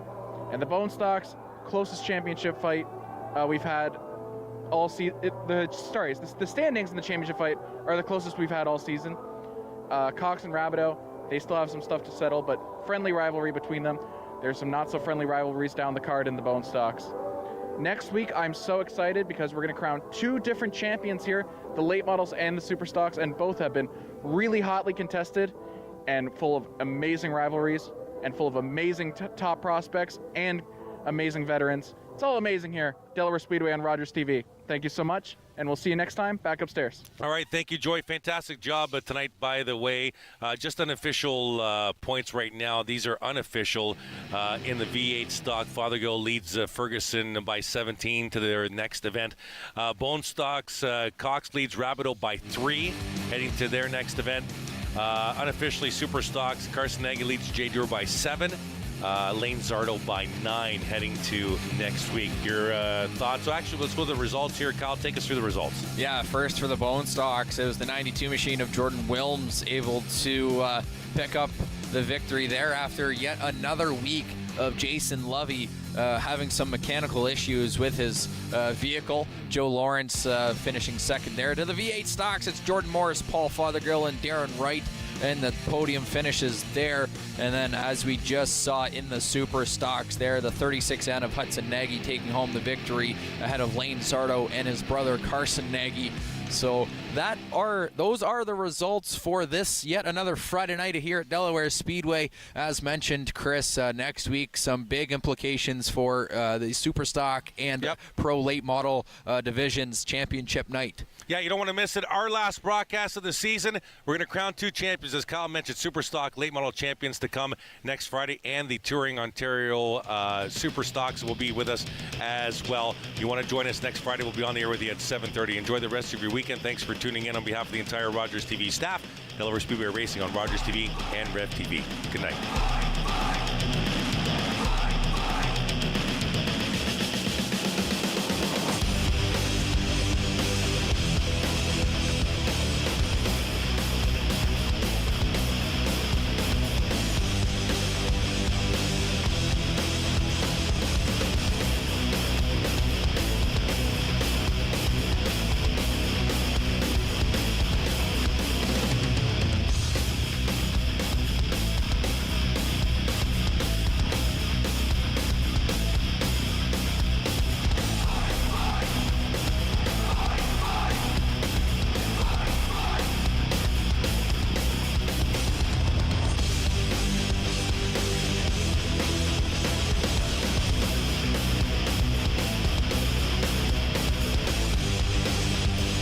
Passionate about something. Find something you just love to work on. You like to read? Go volunteer at the library, right? Go volunteer at a local theater. Do the types of things that make you happy, make you smile. Don't just go because you're supposed to volunteer. Find the ones that make you extremely smiley on your way home from the event. From that, you'll decide. Your own life will go in the direction it needs to based on how happy you've made yourself volunteering or being part of the community. If that turns into political decisions because what you saw wasn't good, go out and do it. Go out and at least share it and share your ideas so that someone else can use them. It doesn't matter who gets the idea, right? Go out and do it. That would be my biggest thing. Is if you don't find yourself smiling, leave that job. If you don't find yourself smiling, leave that volunteer opportunity. Nobody said you had to stay, all right? But when you find yourself smiling, but it's definitely working for you because you've done a lot of smiling today. 68 years later, I can't find fault with what I do. It's good to get up and go do it. Hey, there's bad days, there's good days, but for the most part, you feel you're accomplishing something that other people will enjoy for a long time into the future, and it makes a big difference. Oh, well, thank you so much. That wonderful wonderful message for everybody. Great conversation. I wish we had more time, but we do have to take another break. Hope you come back and visit again. Oh, I will, anytime you ask. Especially when we get the bus going, right? Yes. So Mayor Joe Preston, thank you for being here. Please stay with us. We've got some more LDN ONT TV after the break.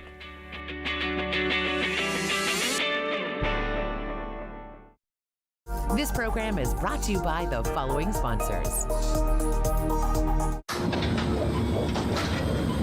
This is a perfectly healthy child. What's unhealthy are birth alerts, a racist practice that may stop this Indigenous mother from going home with her newborn.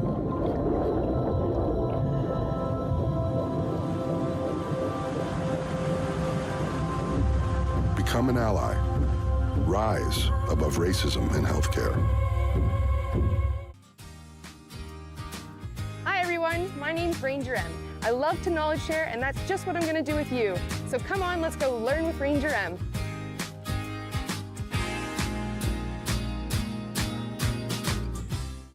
Monday. My name is Philson Farah with Pilla Nonprofit as Program Leader of Birds Capital, and I am this week's guest of Pollinating Purpose.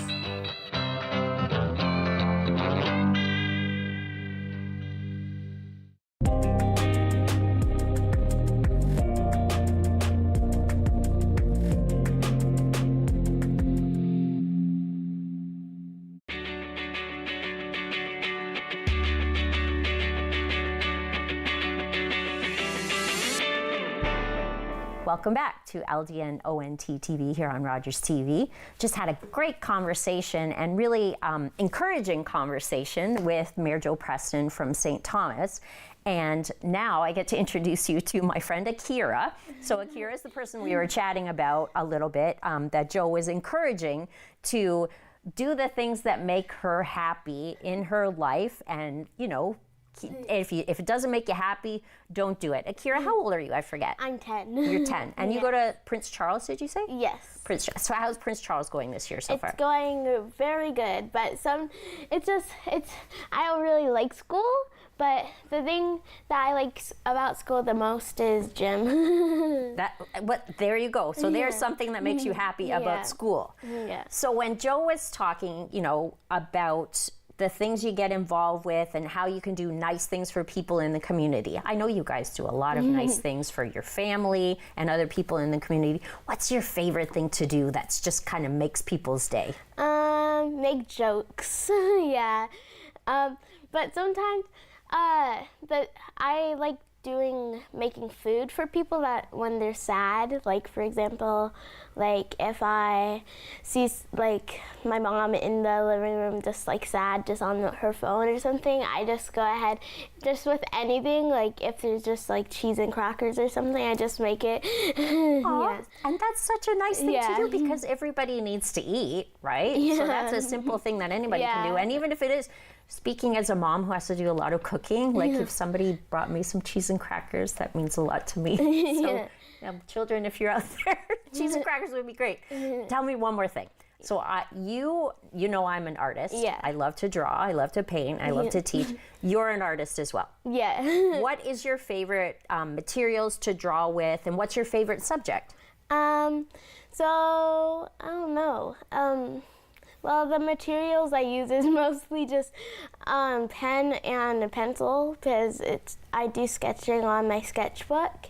And yeah, my favorite like subject thing to like do for like art or something is I used to do dance, but I just draw now just for fun, because I think it's like very fun. Like when you're bored or something, you can just do something and you can like make stories with like the character just like right beside like the like words or something. Like comics kind of. Yeah. Awesome. So it sounds like you have a lot of potential things you could do when you get bigger. So cooking, art, maybe stand-up comedy, right? So lots of great ideas. I'm looking forward to seeing what happens in the new year. Hopefully we get to spend more time together, and maybe you can join me for some art projects. Yes, because of I love. course. Oh, I'm so excited. So did you have fun? Was it scary? Nope. Excellent. So anybody who is watching, we always love to end our show with a young person. So if you're a young person, you want to reach out to me, I would love to have you on on LDN ONT TV, just like Akira, to chat about what you're passionate about or anything that you have going on in the community that you want to share. So thank you, Akira. Yes. Thank you again to Mayor Joe Preston for being here, and thank you, viewers, for tuning in. We hope you enjoyed this episode, and you'll tune in again next week for more LDN ONT TV.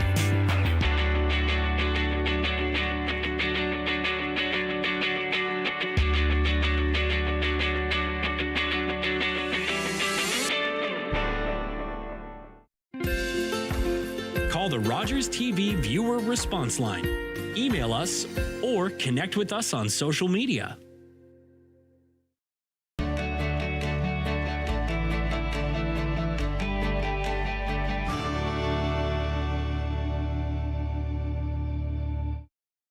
Was that 4 or 5? He's lost count and still thinks he can drive. Do you think he knows that when he is caught and charged with impaired driving, he'll lose his license and a lot more? If he gets in his car, he'll face costs exceeding $20,000. Does he realize he could have a criminal record for his choice to drive? And it could be much worse if he crashes. I wonder what he'll be thinking tomorrow. Have a hold on one at 15. Visit ArriveAlive.org to find out more. Arrive Alive. Drive sober. Israel Adesanya, One of the greatest mixed martial arts fighters of all time. The UFC is his yard. Sean Strickland is a beast. I want the title. Let's do this. Tai Tuivasa. When he gets in there, man, it will be war. Alexander Volkov. He's a dangerous, dangerous man. The Octagon has returned to the land down under. These fans are going to lose their mind.